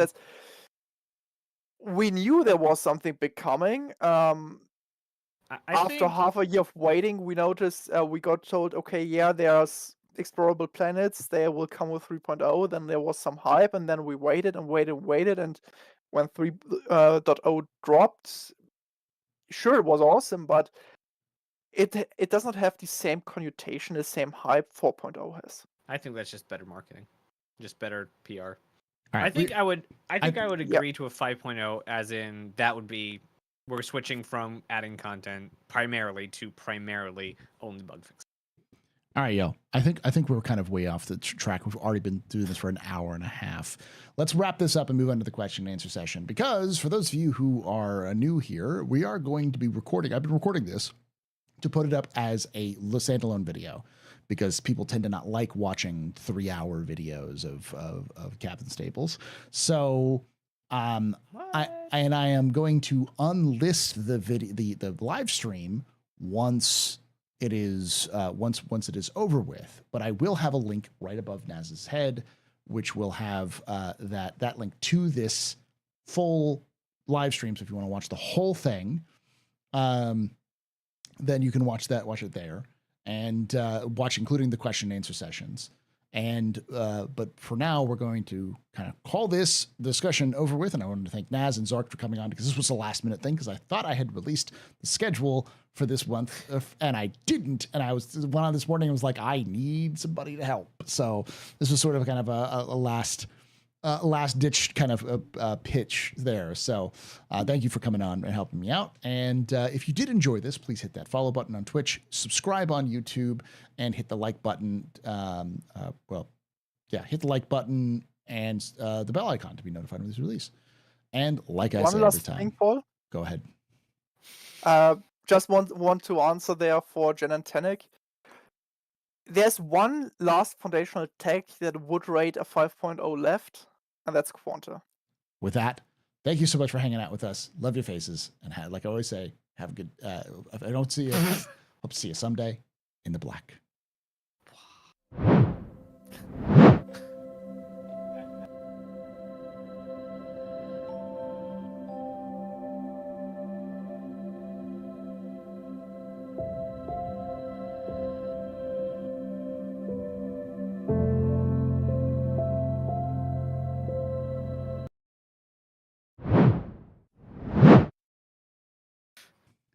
All right, chat. We're going to take. I'm gonna get something to drink and get everything going, and then we'll be back to the question and answer session. So we're not leaving. We're just stopping the recording for now. So Well, you're leaving. I'm leaving. I'm gonna go get something. We'll be right back. I'm gonna mute us both as well. All of us are muted.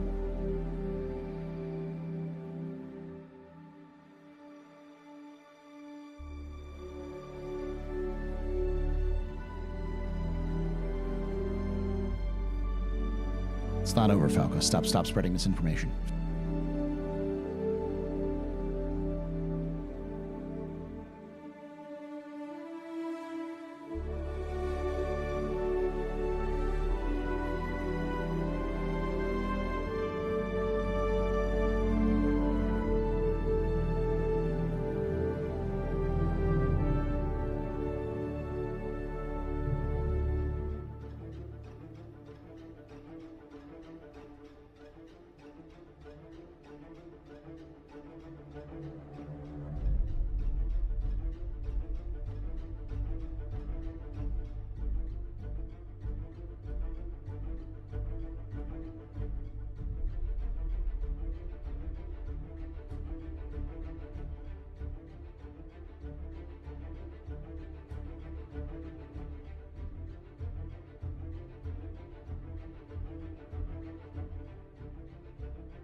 We are back. Welcome back, everybody. We're back with the question and answer session with Zark and Nazeris. We're going to get started with the first question. We've got a lot of questions. Gin and Tonic has the first one, who says, for every development team has a quote definition of done, unquote. What's CIG's definition of done for any given feature, not the whole game? Or do you think that they don't have one? Do you think they ignore their own definition if done, if they have one? So, do you mind if I go first? Go for it. Sure. There is as many people have work on any given feature, plus the company, plus the leads. Every one of those people have their own definition of what is done. CIG has a definition. Chris has a definition. The executive team has their definitions, each to their own. Each department lead, each team lead, and each worker on said feature will all have their own definition of done. I think the question is, what do you think CIG, the company's definition of done, is? I think because it's kind of the nebulous like umbrella, it will never be CIG's done. CIG's done is we don't have to touch it again. That's never, yeah. I would say that CIG's definition of done is it playable for the average user? Can you play it? And can you play it and the bugs that are present do not disrupt the experience significantly? I'd add to that, do we need to touch it once more? Or can we make it so that nothing majorly has to be done again? That would be what I add to the we are done now. Yeah. Like, every feature kind of has their own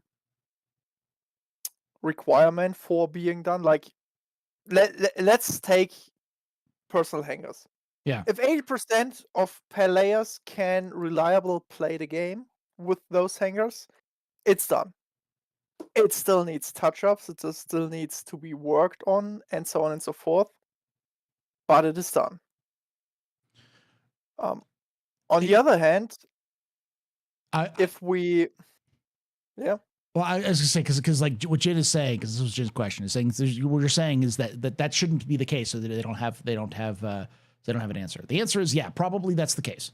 Honestly, if this is the case, if what we just said doesn't sound like it's a final answer, the answer is that CIG doesn't have that definition, because it's CIG has always as Jared says frequently, which is kind of is it the name of his ship?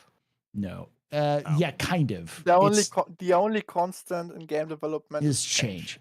What he says frequently is that we're not afraid of a better idea. Mm-hmm. And while that sounds really neat and wonderful, to me that says we have no fucking idea what we're doing and we're making it up as we go along. We have a vague idea. This is of why what we want. 2017 broke the game. Yeah, we don't know why. We don't know. We have a general idea of what we want to see at the end, but we're not going to be slavishly addicted to that idea, which means that they don't have an idea of what the game is going to look like when it's done. That's the honest to God answer. Like, if I'm wrong, and honestly, Chris Roberts or any executive at CIG who has a defined definition of what the game is going to be, please let me know. Come out on my show. I'll have you on, and you can tell me I'm wrong to my face. But until then, that's the reality. And anybody, I don't care if CIG, and I don't want to hear anything from the community team about this. I want to hear it from the executives. Because this is the problem that I have with this. I don't want Jared's definition of this. I want the CIG's, the people who sign the paychecks definition of that of what is done. Because otherwise, that's it. You know. And even like I have a great definition. CIG, especially because it fits. CIG is developing Star Citizen like we paint our 40K miniatures. Mm-hmm.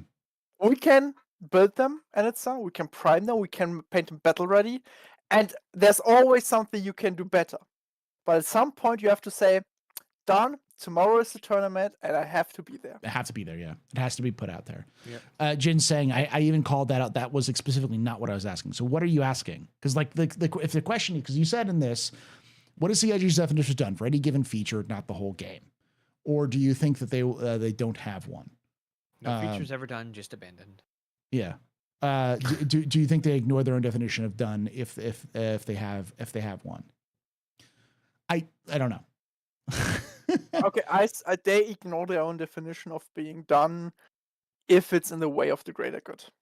If it's in the way of the development of progress. Like of the greater good. Anyone who has a hobby to which they construct or build or develop something wishes they could do what Chris is doing. Yeah. Which is follow whatever it is makes you happy and develop into the stars. Like, yeah. And then just like for some odd reason, just keep getting more money every year.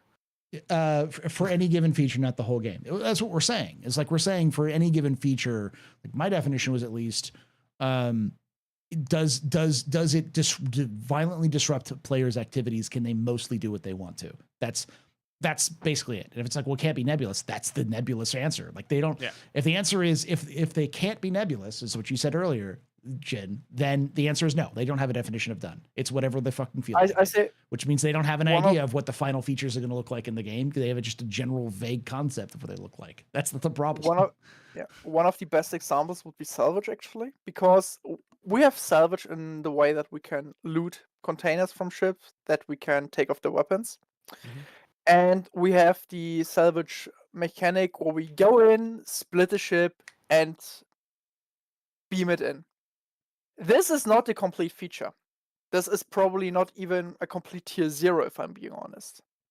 Especially considering the rework of the Reclaimer that's now necessary and so on and so forth. But they wanted to get salvage out, they had to get it out, they had to move forward. So they said, yeah, it's only primed, it's not even battle ready, but let's put it out. Mm-hmm. Jin says then they're a horrible development team because definition done is a core tenet of agile development. I mean, I'm sure they have varying definitions, as Naz said, of individual teams and that kind of stuff have their own definition of what is done. But there's no like that says what you're saying is, does CIG as a company have a definition of done for every single feature? I don't know. The answer is no. But they do have a definition of what's done for that sprint. Yes. For each individual sprint, yes, they have a definition of done.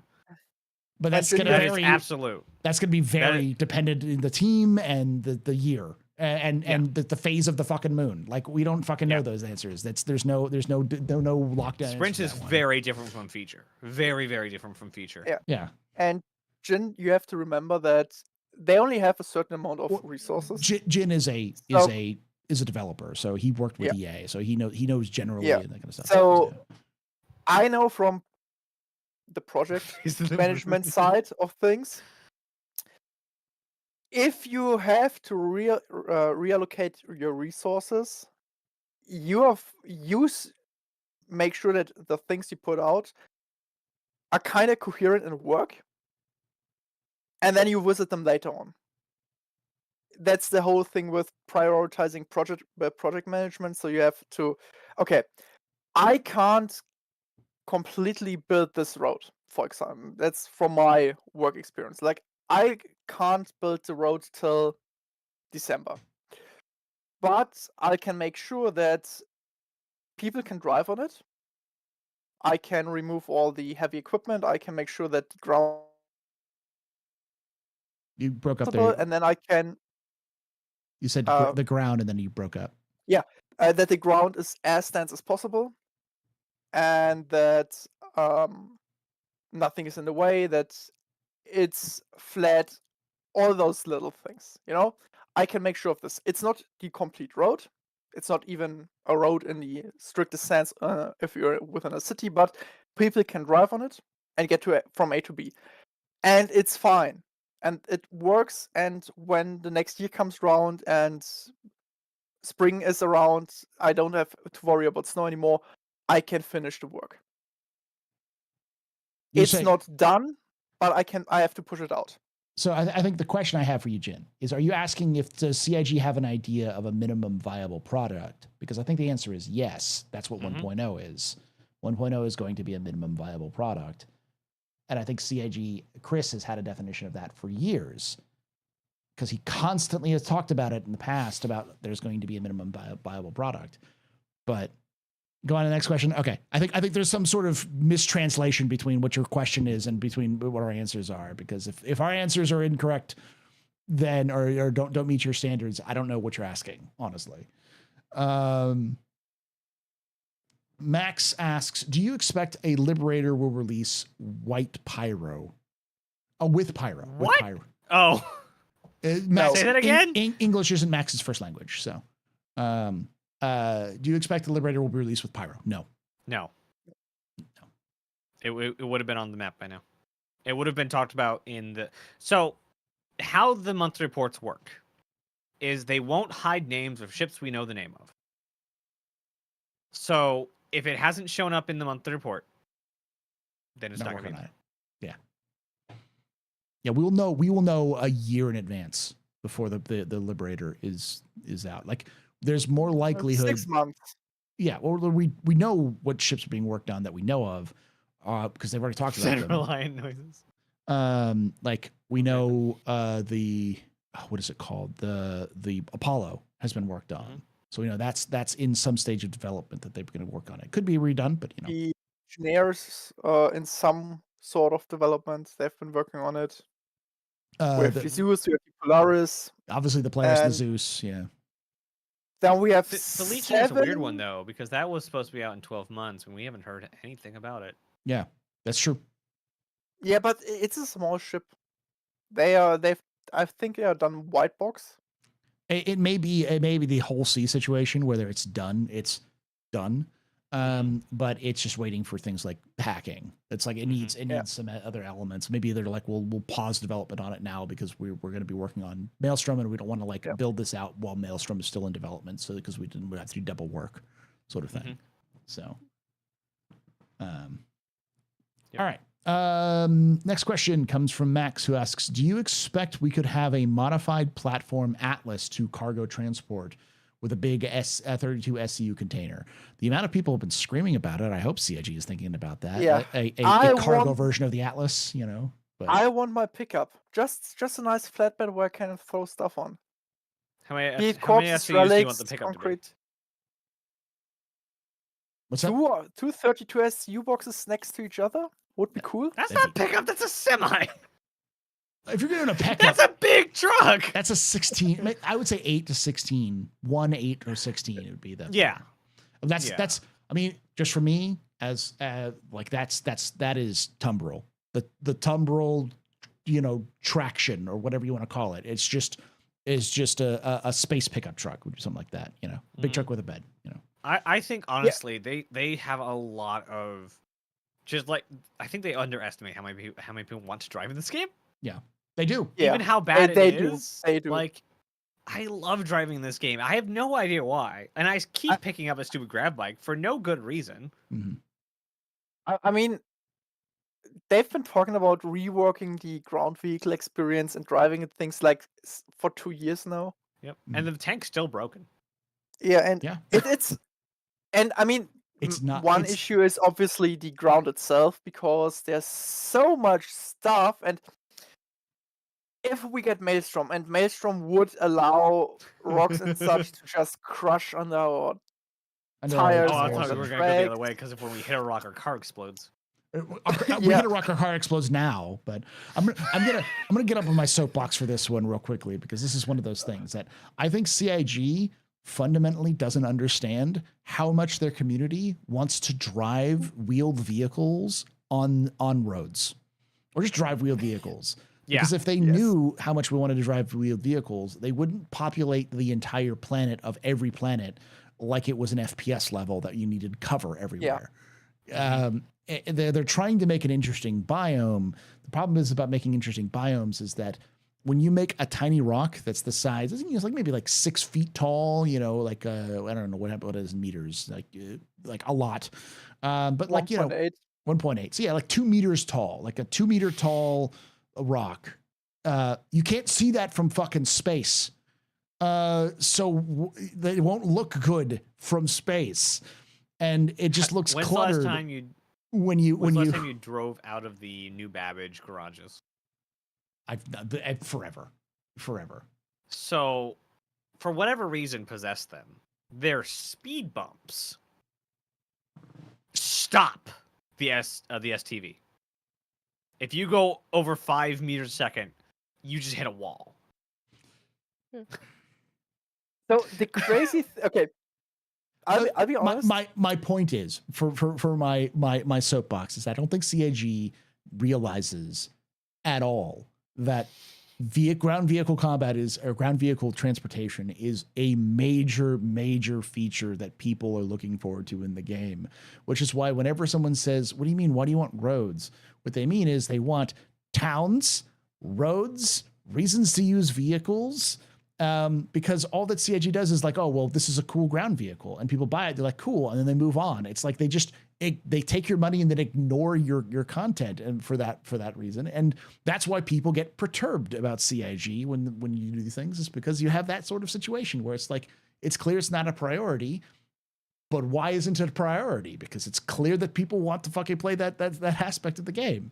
So, I would love if they took every single outpost and every POI on a planet, upgunned it out the wazoo, and said you have 3 seconds when you enter the zone to get out or to land, and that would just force everyone onto the ground because turrets don't shoot at vehicles. Yeah, it goes even beyond this, because sure, the planets look nice if you fly over them, but flying over them and driving on them, the visual and atmospheric impact, it's day and night. It's day and night. And pun intended. I want to land, go in my whatever car, and drive. That's how I want to do exploration, because that's how you get actually to know the planet, and that's how you should find special things. And okay, short tangent, because we're getting a short tangent. Because I think CIG has to rework the way they design the surface of planets beyond, because it's not just ground vehicles that get messed up by those 6-7 foot rocks. Landing ships, is a pain in the ass. It's impossible to land anything that's like small, that's larger than a Valkyrie. It's one of the reasons why in the war team we barely ever use anything other than larger than a Valkyrie, because you just cannot land it anywhere. So the only ship that I found you can actually land pretty good somewhere is the Carrack, because it's tripod, so kind of fiddle around and make it. Landing the C2 is a chore. Yeah, and it's because there's too much clutter on the ground, and I don't have anything against the clutter. That's a big if, when Maelstrom hits the game, the clutter can be destroyed by our ships or vehicles just crushing it. Yeah. Just crushing it or clearing it. Yeah. Go into the ventral turret and just shoot down the rocks that are there. Yeah. Just A2 carpet bomb. No more problems, you know. Yeah. You want a road? There's a road. Yeah. There's your road. Completely hit my mic. Let's move on to the next question, which is from Max, who asks, do you expect that you will stay in Pyro and never come back to Stanton? I think some people will, but I won't. I don't think people will. You don't think people will? You think people will always come back to Stanton? I think the game's not mature enough to have that much gameplay. Okay. Yes. Yeah, I'll say it depends on the time frame we're talking about and how much you play. That's a good point. If you only play every now and then, I can see you stuck to Ruin Station, and maybe you're only doing the dungeons, the contested zones. Okay, that's fine. I can see some people really spend a lot of time in Pyro, but the thing is, we'll see the more systems come in, the more we'll see the different, not just the different gameplay types that get encouraged, but also the different goods that are available. For example, guns, ammunition, supply. If you go to Pyro, you will have trouble to equip your ship with better gear, with better components, because Pyro doesn't have them. Might even go so far that repairing your B-grade components is impossible in Pyro. Who knows? And especially in the beginning, 4.0, you probably want to travel every now and then between Pyro and Stanton. Maybe only to repair your ship, maybe to buy something, who knows? And that's for the Stanton people as well for the Pyro people. Mhm. They want to swap over every now and then. Yeah, Once I'm really we hoping that like mining and cargo and even possibly salvage has like way better like roles in Pyro. Mhm. So as like a whole sea pilot, there's a real reason for me to truck, let's say, water or some like commodity that just doesn't sell in Stanton, but sells really well in Pyro. So it's nice, cheap And to pick vice up on this versa. side and truck it through. And vice versa, yeah. Mhm. And the other thing is, when Nyx drops, when Magnus comes in, or whatever the fourth system is, then the travel will look different. Then you Mhm. actually might not move Pyro Stanton anymore, but Pyro Nyx. And you never go back to Stanton. That's what could be happening then. But again, it really depends on your own playstyle and what kind of services are missing. All right, let's move on to the next couple questions. We got 9 more questions. This is a simple one. Shimpasta asks, homesteads for 4.0? No. No. Done. Okay, next. Then moving on. I'll give a brief explanatory for that. It's because we have not seen a single thing mentioned in the monthly reports, even hinting at that idea. And it is going to be a big expose at Citzencon. So if it's going to be an expose at Citzencon, and all of us believe that 4.0 is going to come out before or at least around Citzencon, that there's no way that they could do that. To add, because we know they're talking about homesteads. So Yeah, just go look at the timeline of the DCs and then match up where base building started being worked on in February of this year. yeah. But what you can do, you can collect concrete slabs, you can collect metal sheets. It's stored inside Tree SU Sand's crates. Put it inside Tree Sand's ship, and Now, Nah, what I want you, I what I wouldn't want use you a to Valkyrie. do, I want you So to get like a caterpillar, like full of this junk, and then go Yeah. to a spaceport and then watch for someone to open the door and dump it all in. No, don't dump it. You just load up. You load up your personal hangar with the stuff until you have enough. Then you move it all into a caterpillar or Yeah. C2. You can move somewhere on a planet, and then you can actually build using the tractor beam. And then you have your homestead. The You even have problem furniture you currently, can and I've put tried down. this. The problem currently, because I tried this back in 3.18, is the chance of you logging back onto the same server. Thank you for that not raid, by the exactly way. great. That's why you need. That's why you need the personal hangar, so you can collect enough stuff. Yeah, but after you build it, once you log off and log back on tomorrow, it's not gonna. You're gonna log on to a different server. I tried this. I put all of my vehicles on. I think it was like Daymar. I had them all out, and then I'm like, oh, I'll just come back to this in an hour after I eat lunch. Wrong server. Oh. Nothing was there. Then you have to put it in your own. I'm trying, hangar. Meg. I'm Build it trying. there. Thank you, Meg, for that raid. Thank you. All right, so move on to the next question. MPCDN asks, do you think that CIG will let pilots of big ships have weapons? Will the pilot be able to fire small missiles? Oh, of large ships? No. If you're flying like a capital ship, you're not going to. The question is, do you think pilots of capital ships will be able to fire weapons? No. The bigger they are, the bigger the ship, the more diverse, or the less diverse each role gets. Yeah. So in a fighter ship, you have all the jobs. You're the engineer, you're the pilot, you're the gunner. In like even in something like the Hammerhead, like pilot doesn't have anything. He has the missiles. He Pilot doesn't has have the guns. Yeah, but that's all he has is the missiles. But I Carrack, think- you have nothing. Carrick, you Yeah. have nothing. You have missiles, I think, and you or No, no, Well, they don't that's have being missiles. missiles. either that was or is being removed. I don't think Carrick there is doesn't actually have missiles. missiles. The characters. I was thinking the Connie because the Connie has some Yeah, guns on it Connie too. has- But So many missiles. yeah, But yeah, as they scale up, they get more and more diverse, and they are over time making it or less and less diverse, making it less and less diverse. yeah. Welcome to multi crew. This is how like that is one of the things that I think a lot of people forget is that you'll hear people complain and scream about about play to win and those sorts of things with these larger ships, and they have no understanding of that the game is being designed around it's going to cost you an arm and a leg to buy the damn thing. It's going to cost you an arm and a leg to keep that thing running, and you're going to need multiple people to play it. And when I said this on Twitter, like I said something like it's going to take like 100,000 hours to get an Idris. People said, "You don't understand how long 100,000 hours is." I said, "Yes, I do. Yes, I do." Like, I understand that's an insane amount of hours, but I also am not expecting one person to grind 100,000 hours for an Idris. I'm expecting 10 people to grind 10,000 hours for an Idris, which is still like a year.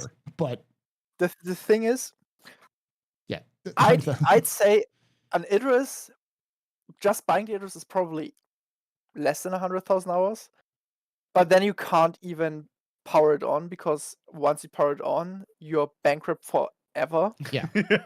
One of my favorite examples of this is like modern military equipment, like the M1 Abrams. Has some insanely short operation life. Like you can only run it a few hours a day, and then you have to take it back and get it repaired because of, especially in places that are hazardous environments. And like ships, like top of the line, brand new like spaceships or like a space flight, like rockets or like the ISS or like vehicles, even like brand new like service vehicles, like heavy duty industrial vehicles that move Earth require insane amounts of maintenance and time to fix because they're very expensive to use. Like they're useful, but that's why you don't see these gigantic dump trucks that are the size of like a small apartment building driving things around everywhere because it costs an ungodly amount of money to turn on and use.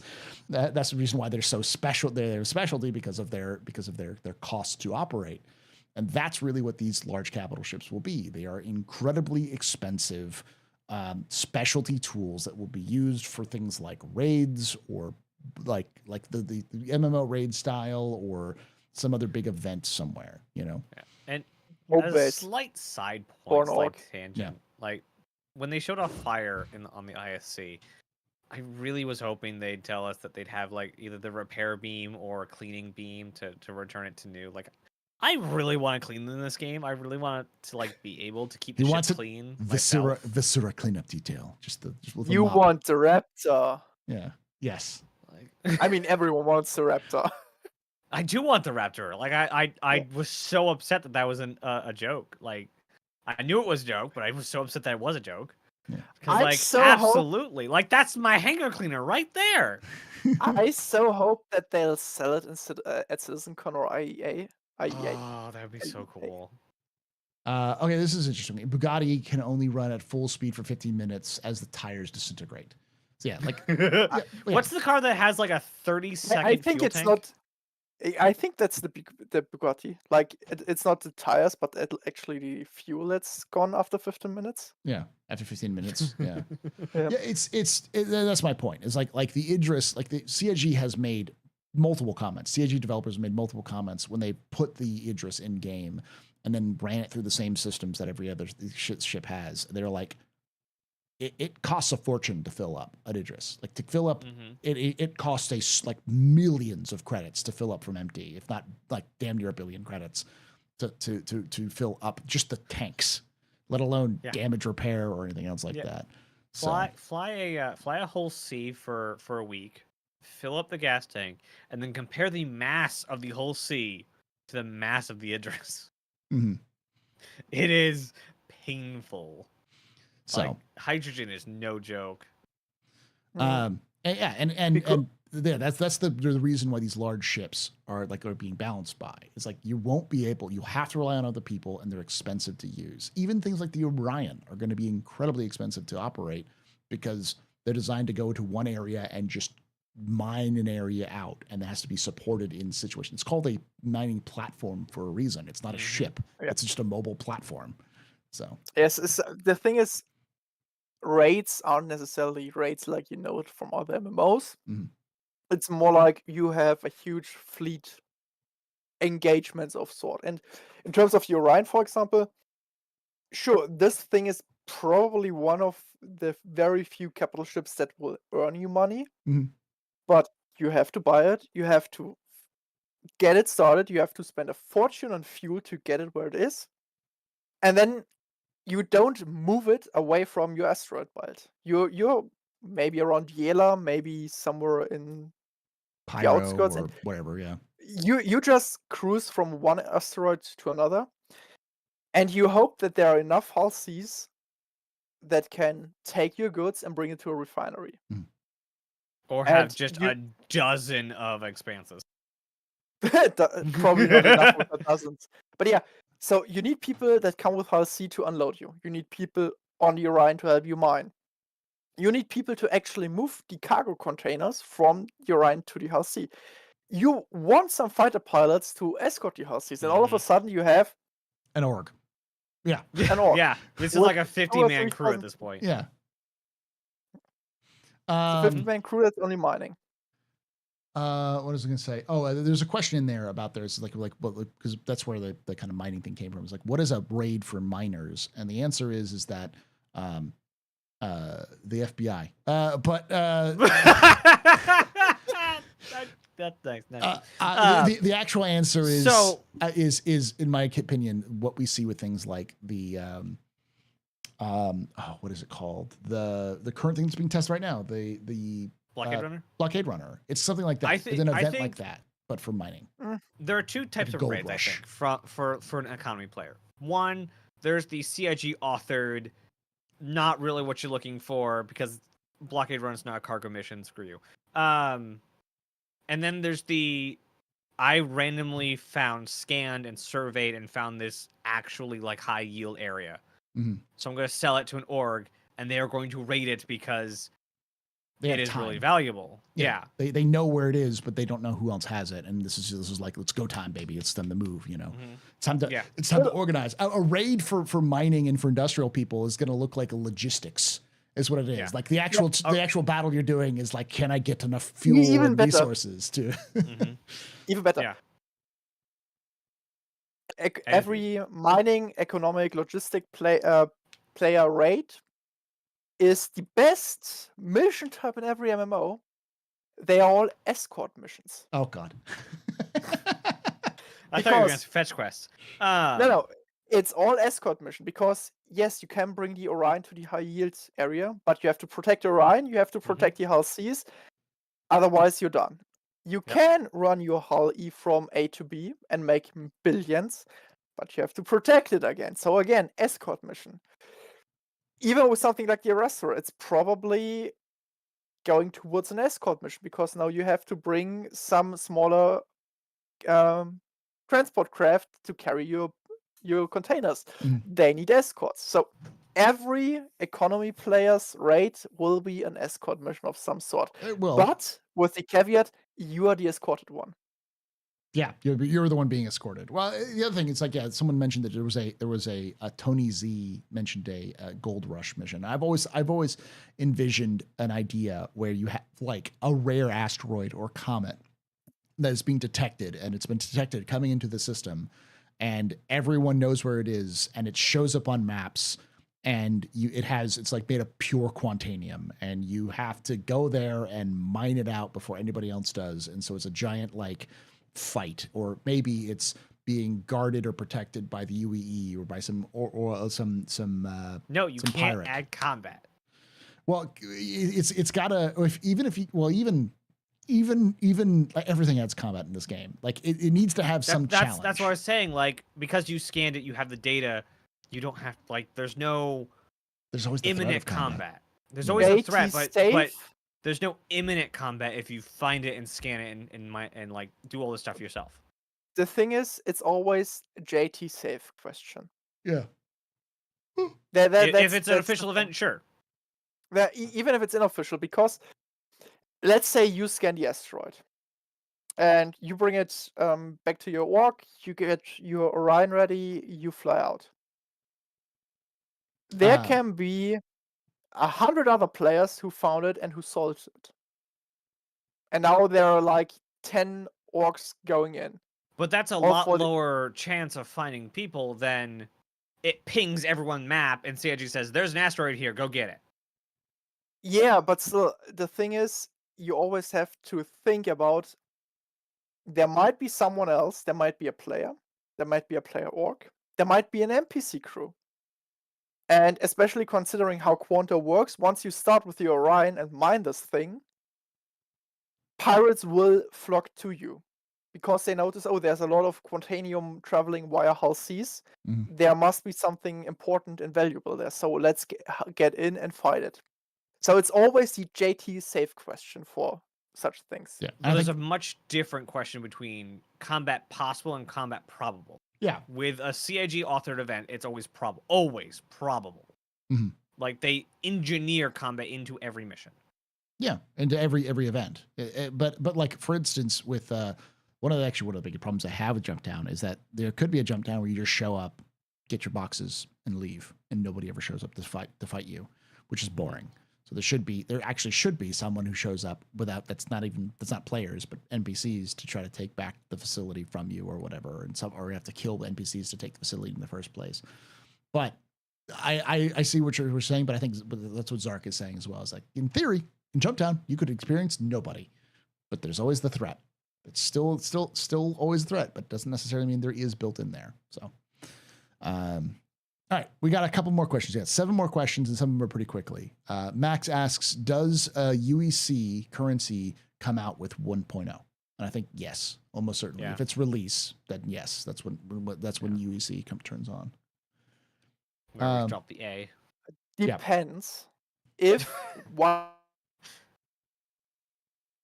was beta, then we would have the BUEC. Oh yeah, but we're not gonna have BUEC though, because this release. It'll be our UEC. I want BUEC. You want Buck? Yes. Beck. That'd be hilarious though. Beck. Work BUEC. So Shimpasta asks, when will we be able to pitch a tent in the wilderness in Star Citizen? Okay, there were more words there. Okay. Yeah, it was ... Okay, that's fine. Yes, Bweckies. So okay. First off, pitching a tent will come after we have to go to the toilet. Oh God. Because it's part of the morning routine. Yeah, so it's part of the morning wake up routine. Yeah, exactly. Yeah. No, I think honestly, I think it's crafting. I think what CIG is going to do, and this is going to sound weird, but I think that the way that they're going to roll out crafting and base building is they're going to roll out initially with a basic, simple crafting system that'll use something like the benches that you could purchase earlier, like that they'll be wrapped into that, and you could buy them in game as well. Mm-hmm. And then after they do that, they'll do the homesteads and the base building, and then after they do that, they'll do survival. And survival will be something that they'll do after they get all those things down, and that'll be things like building a tent so that you can sleep in there, and like building a fire, like a campfire, and I think putting there's 2 a rocks lot and to sticks be together for a had. spear, that kind of thing. So. Yeah, I think there's a lot to be had for the post-ship crash gameplay, and they've said they really want to do a lot with post-crash ship gameplay. Yeah, but I have to disagree with you, Paul, because I see where you're coming from, but I can actually see them going the other way around. So we get baseline crafting, and then we get some sort of survival crafting, however this should work. And I can see them using as a prototype for homesteads, giving us the opportunity to pitch a tent, maybe a fireplace, and use the fireplace for cooking. Very, very simple. Like, okay, you can place things. Yeah, that sounds like normal Base building development. tier 0.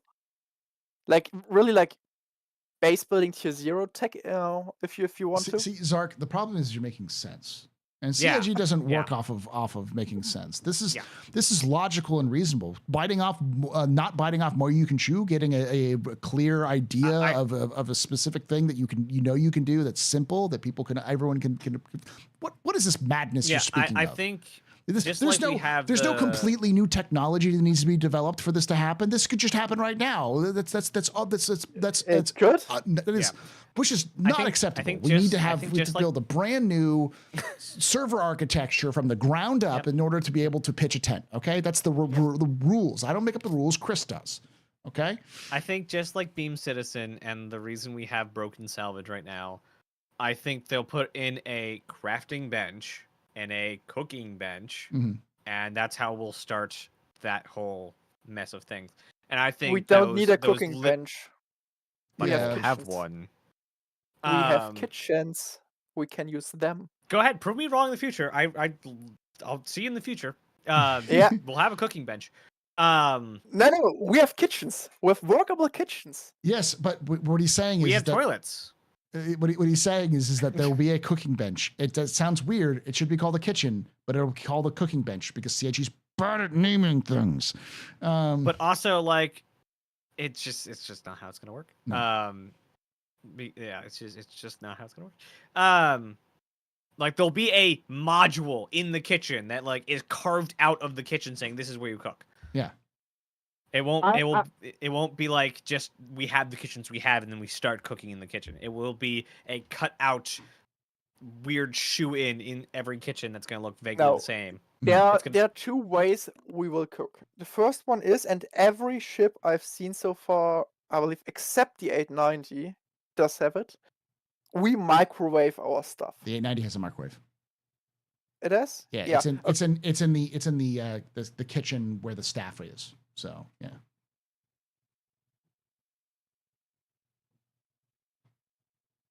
Did I mute myself? Hold on.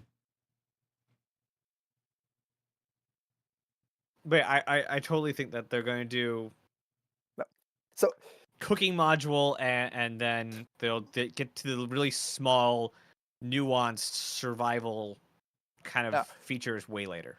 The first cooking is we get our tray, we put it in the microwave, put the button, it's done. Chow line reusing. Yeah. Yeah. The second part is we get the fresh ingredients. We have to do our mini game to cut it up, to throw it in the frying pan, and to cook something good. Because they will make cooking a mini game. It's not just a module where you press a button. Listen. We all know it's not going to be a mini game because it's going to be a beam. Yep. You will put your cooking beam at it, and it'll magically become an item because Beam Citizen is the future. It is beam. Always beam. The beam will be in the microwave for the tray, but we will be able to cut our food ourselves if you want to. With a beam. Honestly, I have no confidence. Just like with cargo crates, we can pick them up, we can shove them around, or we can beam them. And the same reason will apply to cooking. We can beam it, or we can cut it without a beam. You can actually pick one SCU crates in the outposts and push them around by hand. Yes, you can't actually pick them up, but you can push them. Ramp. No, you can't. You have to. I have zero confidence in Star Citizen's tactile gameplay at this point. They have shown zero want to actually get into deeper gameplay. I think they will, but I think it's going to be by accident. Because I think I say for where we are in the game development right now, and considering how long mining has been abandoned for gameplay. Yeah, you completely cut out there. You cut out there. Okay. Considering how long mining has been abandoned, I'd say mining is a rather tactile and deep gameplay. But it's all beams. But it's beams. It is all beams, yeah, but it's not just press right click and get your ore. Yes, it is. It's exactly what it is. It's press right click until the bar's here. Stop pressing right click. It explodes, and you press the other click to slurp it up, and you go sell. There's nothing like no tactileness about it anywhere. There's no picks. There's you can upgrade. You can side grade. You can do stuff. Yeah, but that's not. tactile additions. That's just improvements on the beam. Yeah, It's just I beam, agree but with you. improvement. You know, It's not yet where it should be, but it's only tier 1 for now. It's only That's why I tier said 1. I have well, we're not tier 1 in mining. We're like tier 3.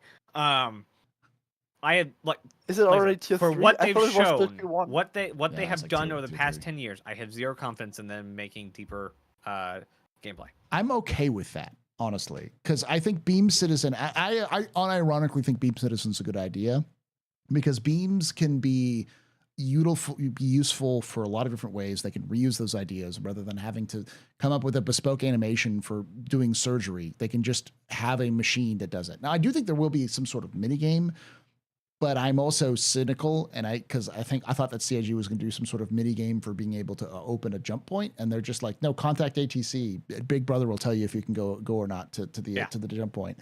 But like, but I think that.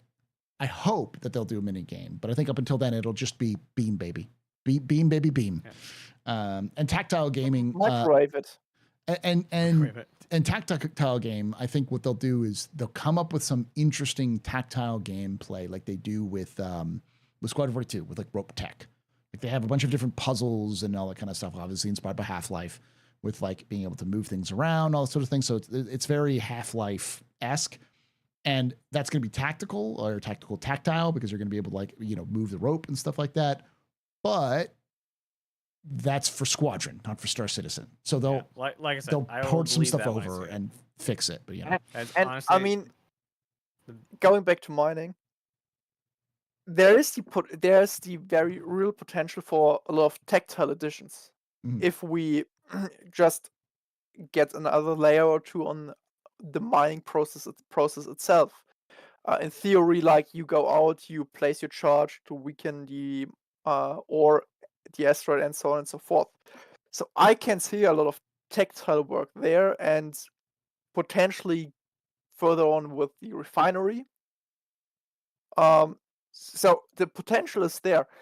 The thing is, and we have to be honest there, gameplay content for Star Citizen was on the back burner because of Squadron. And one of the big things for 1.0, in my opinion, will be vastly more fleshed out professions. I mean, yeah, that's key. I don't think anyone is doubting that. Like 1.0 I think the has biggest to question have with it. that is what is a fleshed out profession? That is the question. I think. I mean, to go back to the very beginning when Jin was asking, like, what is done. I'm thinking that's what Jin was trying to say is like, what is done? What is a 1.0 released feature for Star Citizen? Do they have an idea for that? And honestly, I do think they do. I couldn't tell you what it is though. Yeah. So it will have to have come after many years of design on each of these things. Mm-hmm. Like that is a fundamental design question. I do think they have some of those basics. Like we know what Death of a Spaceman looks like because that was one of the first things was discussed. We know what like exploration is going to look like to a degree because the basics have been discussed, but we don't know how the gameplay is going to function. Heavily added onto in this last Citzencon. Oh yeah. Yeah. If, for example, we have questions like how will prosthesis work? Yeah. We don't know. But we know we will probably have to wear them at one point or another. Yeah, because it's something Chris wants to do. Yeah. So, yeah. And the thing is, if we talk about tactile gameplay, we still have to remember we are an MMO, so the amount of tactileness we can put in there is limited. Jin is saying we're still on the 10 question. We're on a tangent. I have Zark and Nazeris on. Are you expecting us to stay on topic? This is like the tangent crew right here. Nazeris intentionally veers off of topic so we can go on tangents because Nazeris wants to be on the longest captain's table ever, and Zark just loves to talk. So we've got two people who like to talk. After cooking, we get into like, should we add trains to base building? don't you try to push my train button. You know me and trains. All I've right. been thinking about trains and baseball for like the past week. All right. like- Let's move on because we do have a gin and tonic question, which is Oh, so we're that's why going. you want us to move on. Which is an interesting question, but I don't know if this is true because this is also kind of ties into a little bit of a tangent there, which is Jen asks, didn't they show off or mention quote in-ground unquote farming in one presentation a while ago when they were talking about outposts? I want to say it was mentioned during the first big pyro reveal a couple years ago. They may have, but I also don't think personally that idea is going to translate because that was clearly this is for a demo. This is a set piece. I don't remember building any something gameplay. I remember several times when they walked past a farm or showed a outpost farm on screen and said, "You'll be able to farm someday." Yeah. Never did I see it being done or shown as player gameplay. Yeah.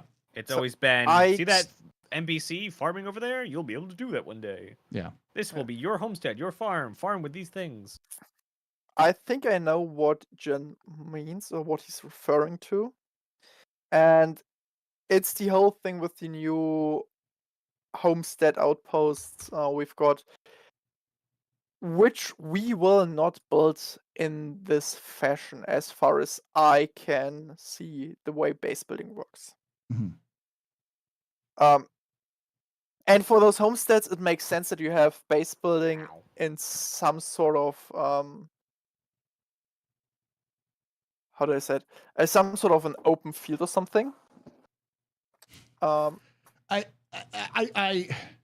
think the problem is when it comes down to it is I think the what we were talking about earlier comes down to what is the limits of the engine and how much is CIG willing to go for super in-depth detail where you can like farm the rolling hills of, bloom, or how much do they have to, this is a farming plot that you can build and you can grow on that farming plot because this is where the farming gameplay was designed to work and not to work anywhere else, because we can compartmentalize this and put it into its own logic, and that doesn't have to worry about anything else other than the environment and not have to worry about the angle on the slope it's on and the other people walking through or anything else like that. I think that really comes down to, in my opinion, it's a matter of CIG could do that, and they've probably shown it off in the past, implying that they want to do that.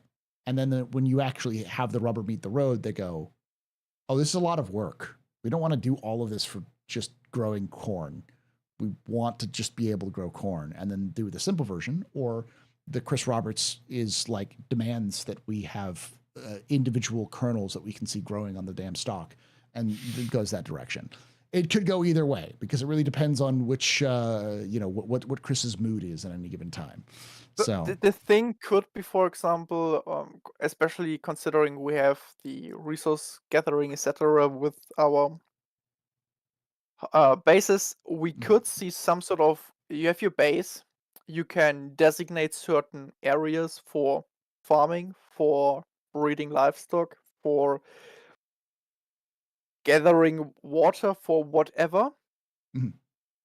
And then you could, within this designated zone, have a beam plow or some sort of beam fence, and it's a beam then hoe. you can. It's a hoe beam. Okay, we've agreed on this. It's hoe beam. Hoe beam. It's hoe beam that you point it at the ground and say, "Take my seeds." That's what that's how this works. Okay, we've decided that's the case. Yeah, I thought I'll industrialize it, and I have a beam plow. Beam plow. Beam. Okay, you're plowing your seeds with your beam plow. Got it. Yeah. Yeah, so I can drive along. Yeah. So I mean, technically, I don't see a lot of problems. It's really down to the part: do they spend all of this just for farming, or can they use it for different things? Yeah, that's the other thing. It's a matter of resource. Is it worth the effort to do, versus can you use it for other systems that they could probably use it for the future? So okay, I can see a way where this works. If we can designate land for certain things and then transform it to work with those things. And we just have zero data on that. That is Yeah. an obvious post No, no. Citzencon like Then discussion. it's not. Yeah. Then it would not just be farming that would work, but we could also do road work. We could create our own road network on planets, so we That- can finally drive where we want. I mean, honestly, I'm always up for the development of CIG actually giving us, you know, Stuff we want to do. sandbox tools, you know, Ah, yes. like CIG always wants us to be in the sandbox, but they rarely give us the tools to actually, they want us to play in the sandbox, but they don't want to give us a bucket and a shovel. Yeah. They Like, want to, one of the like, big things they need to do, and this is not to spur a tangent, but they need to give us race checkpoints. yeah, stuff like that. But that comes up to it, like roads, being able to build roads, because CIG says, well, we don't want to build roads, then have players do it. They'll do it. Sell us a vehicle, or sell us 4 vehicles, and you can use those 4 to build a road. Yeah. And then we can connect our bases all over Hurston, and we have a highway system, and we can build a better highway system than the US has. That's not hard. That's not hard. And then we're all happy. Yes, exactly. Everyone gets what they want half to. of them out. Yeah. Don't worry. There's a joke in every state about the major highway in that state that has been worked on ever since the dawn of time. You know, there's reasons. I lived off of 35, I think it is here.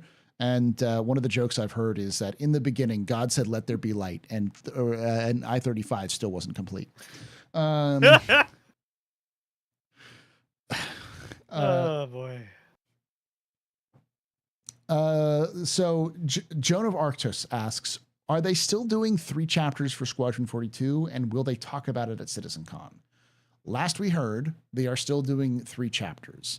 Now, They don't have the ability not to at this point. The problem is that chapters is also how they determine what they call missions. Yeah, it's not chapters, it's episodes. It's episodes. Is the term. But they don't want to call them episodes, because if you use them episodes, it sounds like they're going to be like episodic, like the games that release, like Hitman that did that like 1 mission at a time. It's really 3 games. It's 3 Squadron 42 games. It was 1 game, they broke it in 3 games, and then they're bad at naming things. So. Yeah, I think it's pervian? No, what's the word? Relevant to talk about why it got split up. Basically, Chris said, "Hey, you're a writer. Write me a story," and they wrote. And he's like, "I really like that," and they kept writing, and they kept writing, and they kept writing until they had a book that was way bigger than it should have been. And they said, "Oh, it was like sliced. Here's your game." It was like so 3 times the size or something. It was some insane number compared to a typical shooting script for a movie, let alone a video game. Yeah. And even Squadron 42 Episode 1 is bigger than it should have been. Yeah. And if you read the monthly reports, it's still getting bigger because they're still writing background content. Yeah. And it's so like when if I remember correctly, it was Aaron came in and said, "This is too much. This is too much for 1 game. We're splitting it." And that was before they had landable planets. And that they've added stuff since landable planets has been around. So yeah, almost certainly, if CIG survives long enough, there will be Squadron 42 Part 2 and Part 3. You know, I think that's a much better Part 1, 2, Part 1, 2, 3. That's much better. That's very cinematic too. That's what CIG likes to do. Call it anyway. So you know, that makes sense. will they talk about but will they talk about it at Citzencon? Probably not. No. If they know what's good for them, you don't talk about Part 2 before Part 1's out. No. I'll be honest. I think they probably already have some groundwork done for Part 2. I would imagine so. Especially with the actors or something, they probably have some shots done, doing some other shots. And once Squadron 42 hits, the other 2 are not far behind. Yeah, No. there's a quote from Aaron that said 2 years. Yeah, soon TM. And I want to explain that, because that's one of those things that a lot of people don't realize, is that the reason why Aaron said that was because the Squadron 42 Part 2 doesn't require them to build object container streaming again, or The Vandal fleet. The Vandal fleet, or the Idris, or the Javelin. Well, there is one. There's at least one. The Retribution? The Pegasus. Oh, the Pegasus. But They very If specifically the Pegasus said. is still No, alive. don't even take the Pegasus away from me. Don't even. They said very specifically, the Pegasus is not in Squadron 42 Episode 1, and we will not develop it until Squadron Episode 2. So yeah. any ship you have seen, don't let anyone tell you that any ship you have seen is the Pegasus, because they are not developing the Pegasus till Episode 2 is being worked on. I assume the Pegasus is dead at this point. I think it's dead. I think this is an intervention. This isn't a captain's table. This is an intervention to tell you the Pegasus is dead. Oh, Take yes, the Pegasus from me. The Pegasus is dead. Its wing got chopped off. Up. It's I think it's kiss gravity. I think it's and- evolved. I think it's evolved into the like mini Bengal that we've seen in some of the footage for Squadrons. That's probably what it's evolved into. Just like originally the game was supposed to take place in a Bengal, and then it was supposed to take place in a Pegasus, and eventually moved down to an Idris because they kept changing the scope of the game as they went along. So I will die with this. I mean, the point- imagine the point- playing Squadron point- 42 go ahead. in Zach. a Bengal. Yeah. Oh, Imagine playing in a Bengal. that's going to happen. That's part 3. Yeah. Like Yeah. it's clear. The problem, the thing is that they don't need to do a lot of the groundwork they had to do with part 1.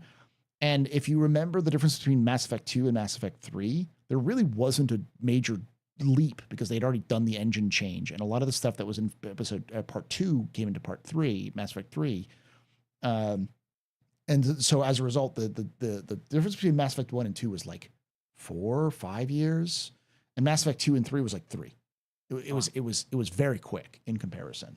And For those that don't know, Aaron did develop the Lego games. And that's what they used And- to do that, you know. Everyone knows how fast they get released. And it's not like the Lego games Yeah, are you simple. like play. Oh, this is a neat No. game. You put it down. And Wait, there's another one? they aren't good. They are even good. They aren't. They're good. They're complex. They are great. They're fun.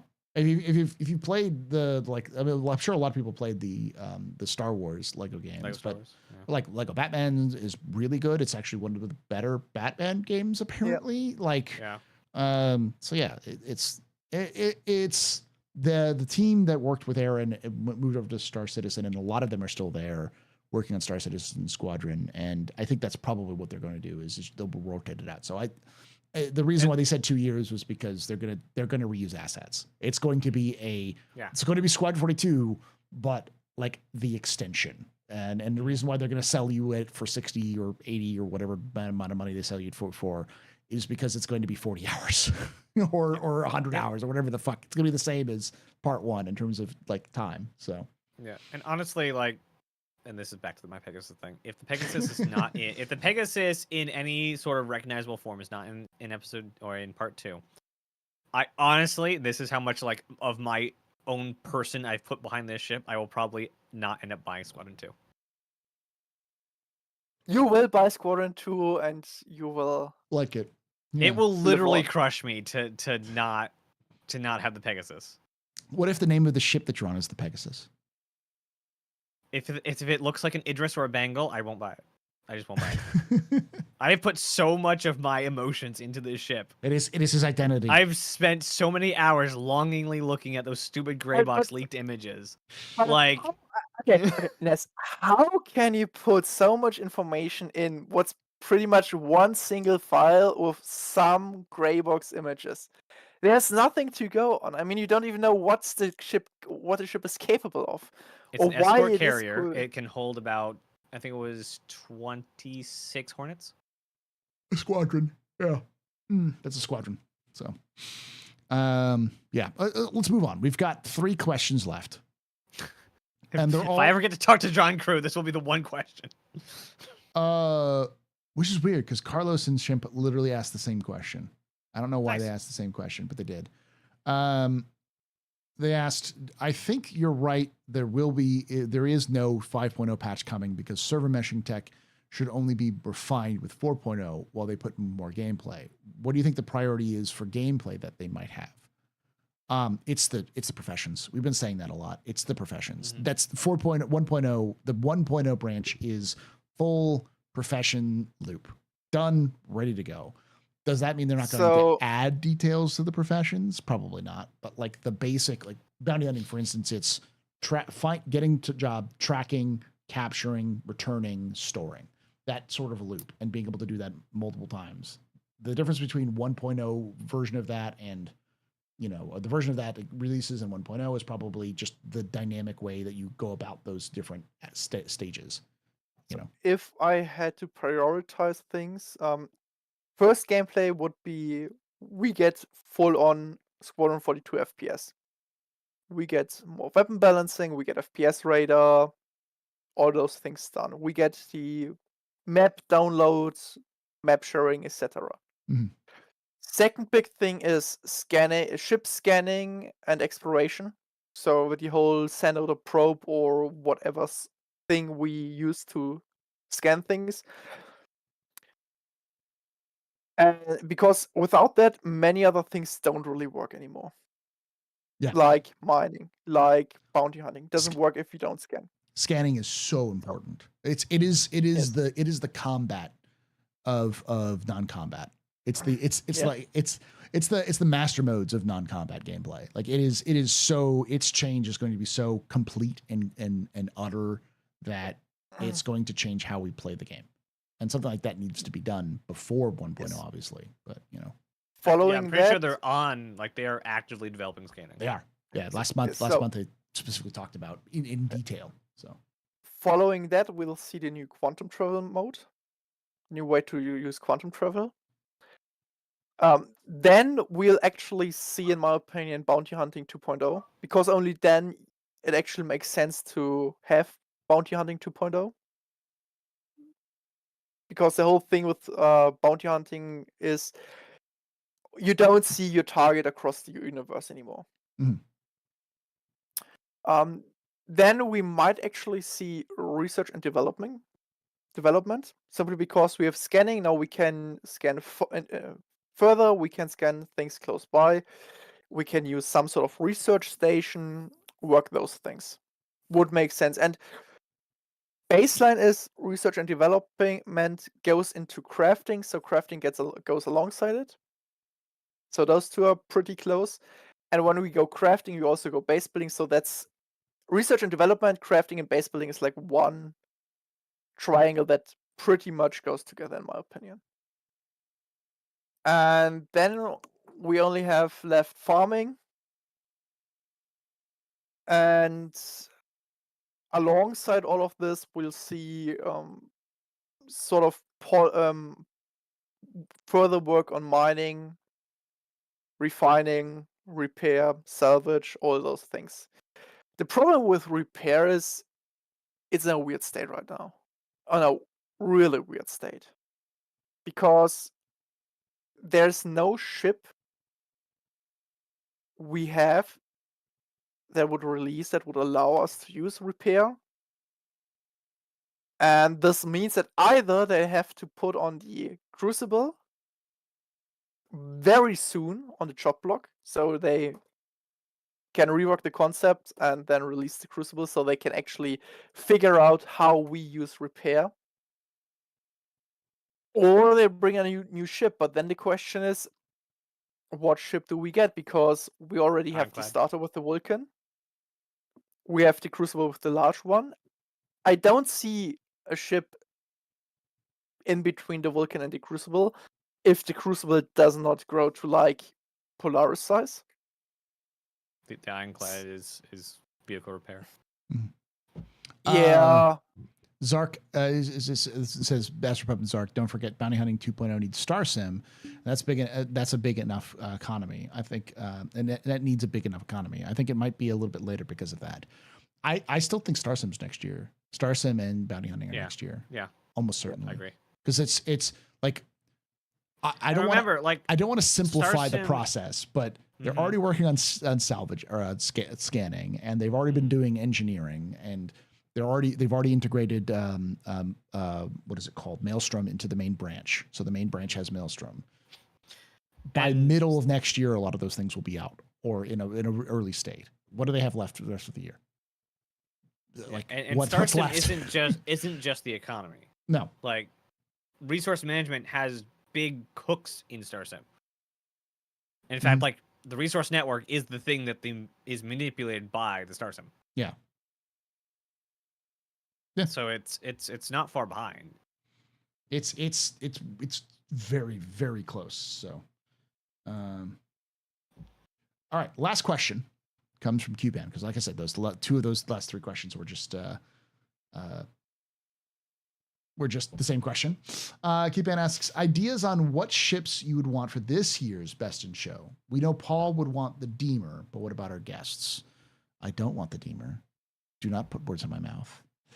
What I want is the Gladiator, but I know it's not going to win because I'm going to go off on a little mini tangent and just say I feel like they have not fully addressed the problems, and I'm still kind of bored by the current, because it's clear that they're trying to stop the meme candidates. So it's like it's why care?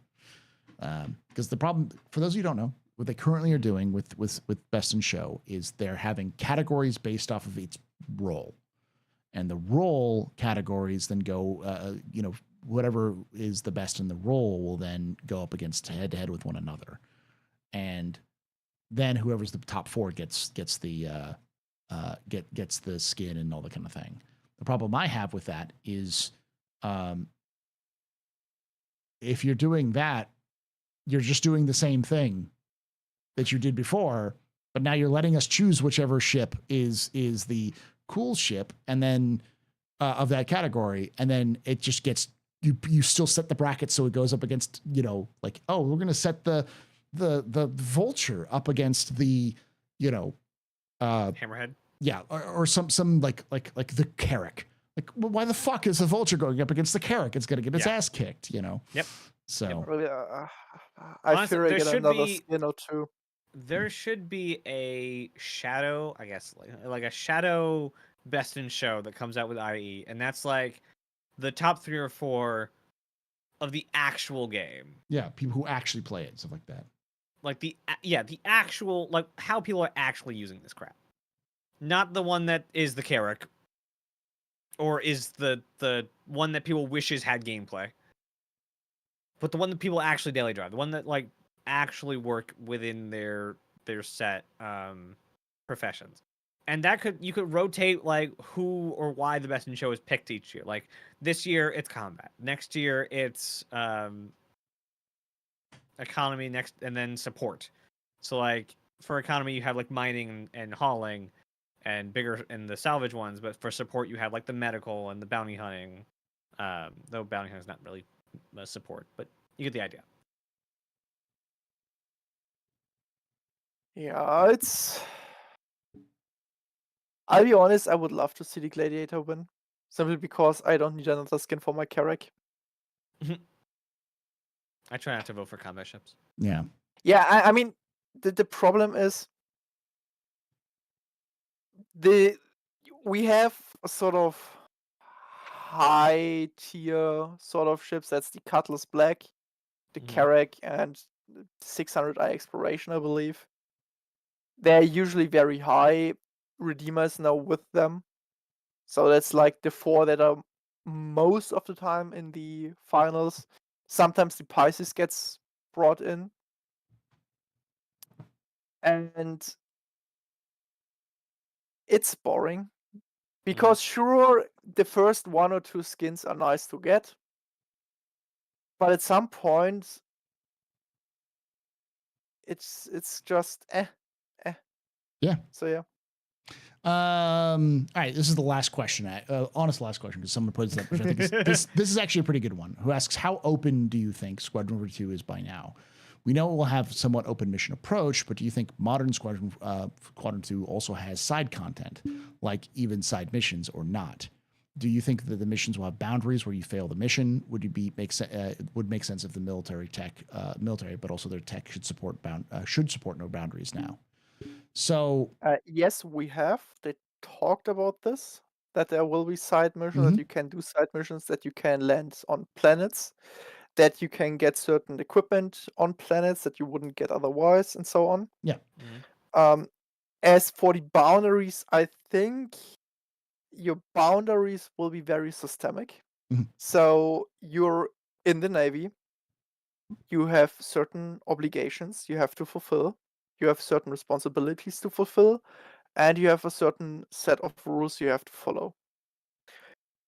If the rules and your obligations permit you, you can do whatever you want. I am pretty sure that one of the rules you have is do not kill civilians. As Yeah. I don't think if you I don't think you automatically fail if you kill civilians, though. no, but you could get, let's say, court-martialed, or you could go and disable the com array and then kill the civilians so no one knows. Yeah. So Yeah. it's like Star Citizen. You have limitations, but you can probably play around them quite. It depends. Yeah, it really Yeah. depends on how much CIG wants to put into it. But it's also Chris Roberts, and Chris Roberts does stupid things like that. So I could see, like, for instance, if you go off mission, like if this is the mission area you're supposed to be in, and you fly somewhere else without authorization, they might just start shooting you because they may give you some warnings, and because you're gonna have a wingman, you know, Mark Hamill will go like, "What are you doing, kid? Where are you going? What's going on?" And then him being like radioing back, like, "This is, you know, Commander Coulson, the lieutenant's gone off mission, it's gone AWOL. I'm taking him down," kind of thing. And then you'll be like hunted down. And do I think that's going to be like an entire gameplay loop of you trying to run? No, it'll be something that somebody will do as like a nice, what if I play Squadron 42 and never try to beat the game with that while being hunted down by the UAE Navy, you know, that kind of thing. Yeah. But yeah. Think Halo 1, where if you shoot the if you get the gun, you go back and shoot Captain Keyes in the face, they spawn Marines to shoot you. Now those Marines are invincible. I don't know if the CIG will do that, but you know, Or like if you so kill too many civilians, the crew will react to you like, "I don't talk to you. You're a mass murderer." yeah, You might not get booted from the ship, but no one wants to help you anymore. The old man isn't having your back anymore, so now you're in a fight and you're on your own. yeah. I think there's two kinds of like boundaries. There's the spatial boundary and there's the gameplay boundary. I think like you're definitely gonna like Paul just said, like there's gonna be a point where you go too far away from your objective point and they'll say, "Hey, get back where you're supposed to be," and at some point they'll either take you out or fade to black and reset you. As far as gameplay, I don't think it'll be as open as letting you, like, you know, mass murder and then have the game react to that mass murder. I think it will just be, hey, like, you know, you failed. Just go back and do it again. Well, Chris Roberts likes his branching narratives. That's not the entirety of Wing Commander is branching narratives. I could see fail states where you fail, the mission gets completed. But I also could see a situation where you have you fail the mission and then there are fail states inside that mission, but you can't fail the mission. Like you have to beat this mission in a certain way. If you don't, you can't move forward, sort of situation. I can see like it's like if you die, plethora of victory states, but They talk I about having it's fail states that will continue on. They talked about that you could fail certain missions or certain parts of a mission and continue on, and this will change the narrative. Yeah, I don't know. I honestly, I haven't played many Chris Roberts games for very long. they already talked about side missions. I didn't know. Yeah, that they have. I haven't heard of, like, the vertical slice. That was a side mission. Yeah, helping Trejo. Yeah, that's so like Trejo. A lot of Trejo stuff is just side mission content. You don't have to play Trejo's stuff at all. She's just a side character that exists for you to, you know, interact with if you need to. And the question is, to leave go ahead. The Idris, it's very. You cut off there. Yeah, for leaving the Idris, contact the ATC. Yeah, you ain't flying off the Idris unless they tell you to fly off of the Idris. But once you're off the Idris, then you have the options. Like, I don't think you're busting into the armory, getting a gun, and then going like full like crazy person throughout I'm the captain now. You know, but like Yeah, you will launch through fighters off the Idris during a mission, and during that mission, you have a little bit more freedom. And there are going to be like social missions where you're talking with people inside the ship and stuff like that. But you don't have to like participate in all of that. You can just go straight to the mission. And it will probably also depend where you are in the game, what your freedom is, because Mhm. like there can be parts where it's like, okay, you're on the Idris, you can't launch your fighter, you're stuck on the Idris until you do the next main mission, and so on and so forth. And then there could be a time where the Idris is, hey, you want to take a flight with the Gladius? Sure, hop in, talk to the ATC, fly, and explore the system. Yeah, there could easily be some aspects of the game which is just more of about letting you kind of feel out the game more. But it's much more of a crafted experience. Like, it's not an open world game. It has open world elements, but it's not an open world game. You will have a story that you have to progress down, and there will be consequences to your actions. But it's not a sandbox. It is a like, no matter what happens at the end of Squadron 42 Part 1, the same actions are going to happen at the end of Squadron 42 Part 1 no matter what you do. It's just, what's left. Like, who's alive, who's dead, who's injured, who's still friends with you, who likes you, dislikes you, those are the kind of things, because this is going to progress through three. It'll be really parts, cool so. if they stick the whole a crew reputation thing, if they have that. Mm-hmm. I'm sure they do. And like that transfer between the games. Yeah. Well, it would. It's less Assassin's Creed Odyssey. It's more Assassin's Creed 2. Yeah. That's a good way of putting it. Like, Assassin's Creed, the early Assassin's Creed games were open world, but you still had a story you had to complete. So yeah, totally how Wing Commander 2 worked. Yeah, basically like that. With that, thank you for hanging out. Thank you for watching us. Thank you to Naz and Zark for joining us for this live stream. And if you were watching us after the fact because you clicked that little link and you went, "Oh, cool, they did a little question and answer thing and I liked it," and you did enjoy that and you haven't already done so, hit that follow button, hit the like button, or hit the subscribe button, hit the like button, and hit the bell icon to be notified of its release. If you're watching this live on Twitch, make sure you hit that follow button. I'm trying to get 20,000 followers by the end of the year. I'm currently at 18,207. So it's a long way to go. I still need to get to like a 1.8 thousand, 1,800 followers. But I know a lot of you watching. You're going to Citzencon? I'm going to Citzencon, yeah. Wow, that's gonna hurt you. Yeah, it's gonna hurt me. Otherwise, I would have gotten more. Yeah. But yeah, check it out. Thank you for watching, and like I say every time, hope to see you someday in the black.